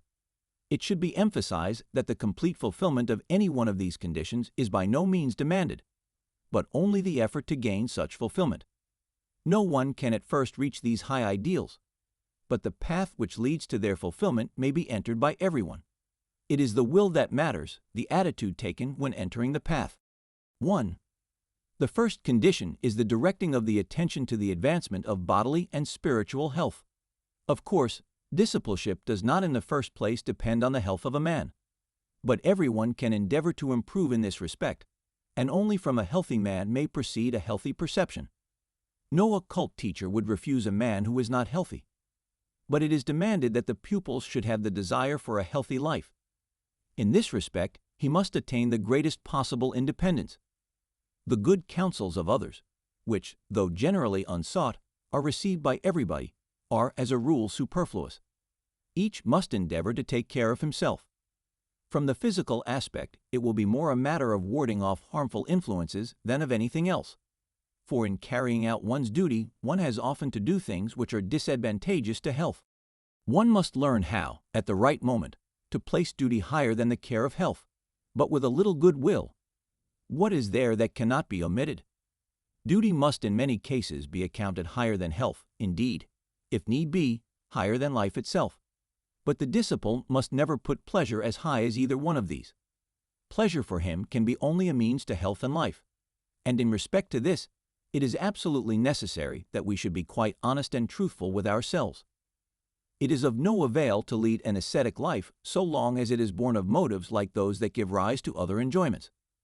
There are people who find satisfaction in asceticism, as do others in wine-bibbling, but they must not imagine that asceticism of this kind will assist them to attain the higher knowledge. Many ascribe to their unfavorable circumstances everything which apparently prevents them from making progress in this direction. They say that with their conditions of life, they cannot develop themselves to any great extent. For other reasons, it may be desirable for many to change their conditions of life, but no one need do so for the purpose of occult training. For this, it is only necessary that one should do for one's health so much as one finds possible in the position one holds. Every kind of work may serve the whole of humanity, and it is a surer sign of greatness in the human soul to perceive clearly how necessary for the whole is a petty, perhaps even an unlovely, employment than to think, "This work is not good enough for me. I am destined for something else." It is especially important for the disciple to strive after complete spiritual health. In any case, an unhealthy emotional or thought life leads one away from the path of higher knowledge. The foundations here consist of clear, calm thinking, reliable conceptions, and stable feelings. Nothing should be more alien to the disciple than an inclination toward a whimsical, excitable life, toward nervousness, intoxication, and fanaticism. He should acquire a healthy outlook on all circumstances of life. He should go through life steadily, and should let things act on him and speak to him in all tranquility. Wherever it is possible, he should endeavor to do justice to life. Everything in his tastes and criticisms which is one-sided or extravagant ought to be avoided. If this be not so, the disciple will strand himself in a world of his own imagination, instead of attaining the higher worlds, and in place of truth his own favorite opinions will assert themselves. It is better for the disciple to be matter of fact than overwrought and fanciful. 2. The second condition is that one should feel oneself as a link in the general life. Much is included in the fulfillment of this condition, but each can only fulfill it after his own manner. If I am a school teacher and my pupil does not answer what is desired of him, I must first direct my feeling not against the pupil but to myself. I ought to feel myself so much at one with my pupil that I ask myself, may not that in the pupil which does not satisfy my demand be perhaps the result of my own faults? Or if perchance it be his unconscious, or even vicious error, as teacher, instead of directing my feelings against him, I shall rather cogitate on the way in which I myself ought to behave, or in kindness show him what is right, so that he may in the future be better able to satisfy my demands. From such a manner of thinking, there will come gradually a change over the whole mental attitude. This holds good for the smallest, as well as for the greatest. From this point of view, I look on a criminal, for instance, altogether differently from the way I should have looked upon him of old. I suspend my judgment and think to myself, I am only a man as he is. Perhaps the education which, owing to favorable circumstances, has been mine, and nothing else, has saved me from a similar fate. I may even come to the conclusion that if the teachers who took pains with me had done the same for him, this brother of mine would have been quite different. I shall reflect on the fact that something which has been withheld from him has been given to me, and that I may, perhaps, owe my goodness to the fact that he has been thus deprived of it. And then will it no longer be difficult to grasp the conception that I am a link in the whole of humanity, and that consequently I, too, in part, bear the responsibility for everything that happens. By this it is not implied that such a thought should be translated immediately into external action. It should be quietly cultivated in the soul. It will then express itself gradually in the outward behavior of a person, and in such matters each can begin only by reforming himself. It were futile, from such a standpoint, to make general claims on all humanity. It is easy to form an idea of what men ought to be, but the disciple works, not on the surface, but in the depths, and therefore it would be wrong if one should endeavor to bring these demands of the occult teacher into relation with any external or political claims. As a rule, political agitators know well what can be demanded of other people, but they say little of demands on themselves. 3. Now with these demands on ourselves, the third condition for occult training is intimately connected. The student must be able to realize the idea that his thoughts and feelings are as important for the world as his deeds. It must be recognized that it is as pernicious to hate a fellow being as to strike him. One can then discern also that by perfecting oneself, one accomplishes something not only for oneself, but for the whole world. The world profits by pure thoughts and feelings as much as by one's good behavior. And so long as one cannot believe in this worldwide importance of the inner self, one is not fit for discipleship. One is permeated with a true conception of the soul's importance only when one works at this inner self as if it were at least as important as all external things. It must be admitted that one's feelings produce an effect as much as the action of the hand. 4. In so saying, we have already mentioned the fourth condition, the idea that the real being of man does not lie in the exterior but in the interior. He who regards himself as merely a product of the outer world, a result of the physical world, cannot succeed in this occult training. But he who is able to realize this conception is then also able to distinguish between inner duty and external success. He learns to recognize that the one cannot at once be measured by the other. The student must learn for himself the right position between what is demanded by his external conditions and what he recognizes to be the right conduct for himself. He ought not to force upon his environment anything for which it can have no appreciation, but at the same time, he must be altogether free from the desire to do merely what can be appreciated by those around him. In his own sincere and wisdom-seeking soul, and only there, must he look for the recognition of his truths. But from his environment, he must learn as much as he possibly can, so that he may discern what those around him need, and what is of use to them. In this way, he will develop within himself what is known in occultism as the spiritual balance. On one side of the scales, there lies a heart open for the needs of the outward world, and on the other lies an inner fortitude and an unfaltering endurance. 5. And here again, we have hinted at the fifth condition, firmness in the carrying out of any resolution when once it has been made. Nothing should induce the disciple to deviate from any such resolution once it is formed, save only the perception that he has made a mistake. Every resolution is a force, and even if such a force does not produce immediate effect on the point at which it was directed, nevertheless it works in its own way. Success is of great importance only when an action arises from desire, but all actions which are rooted in desire are worthless in relation to the higher worlds. There the love expended on an action is alone of importance. In this love, all that impels the student to perform an action ought to be implanted. Thus he will never grow weary of again and again carrying out an action some resolution, even though he has repeatedly failed. And in this way he arrives at the condition in which he does not first count on the external effect of his actions, but is contented with the doing of them. He will learn to sacrifice for the world his actions, nay more, his whole being, without caring at all how his sacrifice may be received.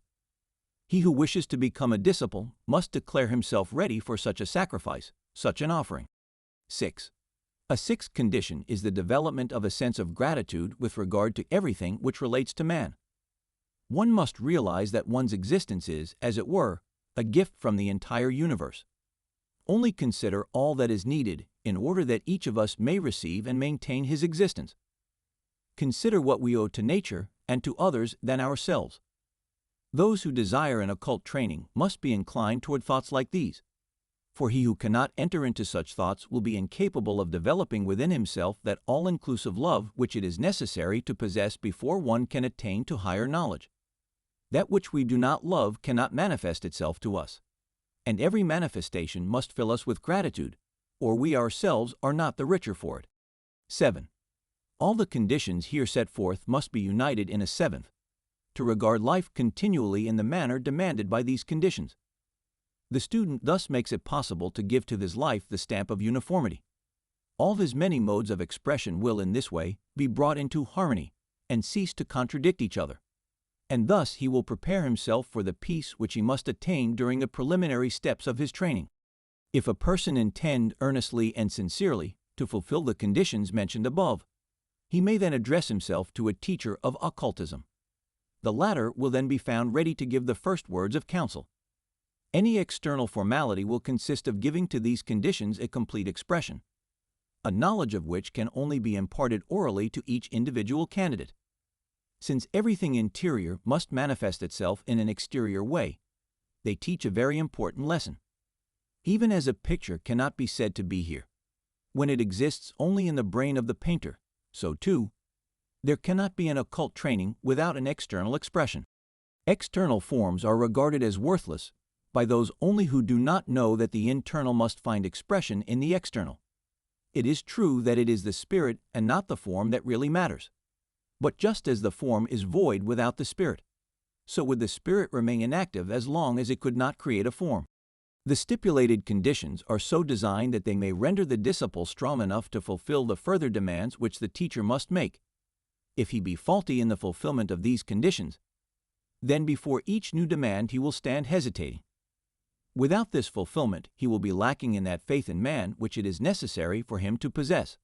For on faith in man and a genuine love for man, all striving after truth must be founded, and the love of man must be slowly widened out into a love for all living creatures, nay, indeed, for all existence. He who fails to fulfill the conditions here given will not possess a perfect love for all upbuilding, for all creation, nor a tendency to abstain from all destruction and annihilation as such. The disciple must so train himself that, not in deeds only, but also in words, thoughts, and feelings, he will never destroy anything for the sake of destruction. He must find his pleasure in the growing and creating aspect of things, and is only justified in assisting the apparent destruction of anything when, by such readjustment, he is able to promote a greater life. Let it not be thought that, in so saying, it is implied that the disciple may allow the triumph of evil, but rather that he must endeavor to find, even in the bad, those aspects through which he may change it into good.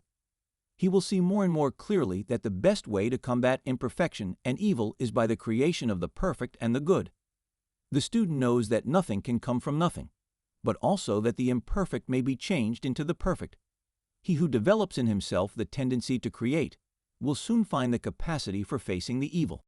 He who enters an occult school must be quite sure that his intention is to construct and not to destroy. The student ought, therefore, to bring with him the will for sincere and devoted work, and to this end he ought to be capable of great devotion, for one should be anxious to learn what one does not yet know. He should look reverently on that which discloses itself. Work and devotion, these are the fundamental attributes which must be claimed from the disciple. Some will have to discover that they do not make real progress in the school, even if in their own opinion they are unceasingly active. They have not grasped in the right manner the meaning of work and meditation. That kind of learning which is undertaken without meditation will advance the student least, and the work which is done for selfish returns will be the least successful. In the love of work, the love to do better work, yes, the love to do perfect work, is the quality which unfolds occult power. And in qualifying for better things, one need give little heed for greater returns. If he who is learning seeks for wholesome thoughts and sound judgment, he need not spoil his devotion with doubts and suspicions. The fact that one does not oppose some communication which has been made, but gives to it due attention and even sympathy, does not imply a lack of independent judgment. Those who have arrived at a somewhat advanced stage of knowledge are aware that they owe everything to a quiet attention and assimilation, and not to a stubborn personal judgment. One should always remember that he does not need to learn what he is already able to understand. Therefore, if one desires only to judge, he is apt to cease learning. What is of importance in an occult school, however, is study. One ought to desire, with heart and soul, to be a student. If one cannot understand something, it is far better not to judge, lest one wrongly condemn. Far wiser to wait for a true understanding. The higher one climbs up the ladder of knowledge, the more he requires this faculty of calm and devotional listening. All perception of truths, all life and activity in the world of spirit, become in these higher regions delicate and subtle in comparison with the activities of the ordinary mind and of life in the physical world. The more the sphere of a man's activity widens out before him, the more transcendent is the nature of the task to be accomplished by him. It is for this reason that, although there is in reality only one possible fact regarding the higher truths, men come to look at them from such different points of view. It is possible to arrive at this one true standpoint if, through work and devotion, one has so risen that he can really behold the truth. Only he who judges in accordance with preconceived ideas and habitual ways of thought, rather than from sufficient preparation, can arrive at any opinion which differs from the true one. Just as there is only one correct opinion concerning a mathematical problem, so also with regard to things of the higher worlds. But before one can arrive at this knowledge, he must first prepare himself. Truth and the higher life do, indeed, abide in every human soul, and it is true that everyone can and must sooner or later find them for himself.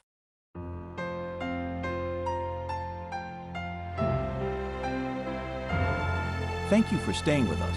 Like this video, subscribe to our channel, buy the book by clicking on the link in the description.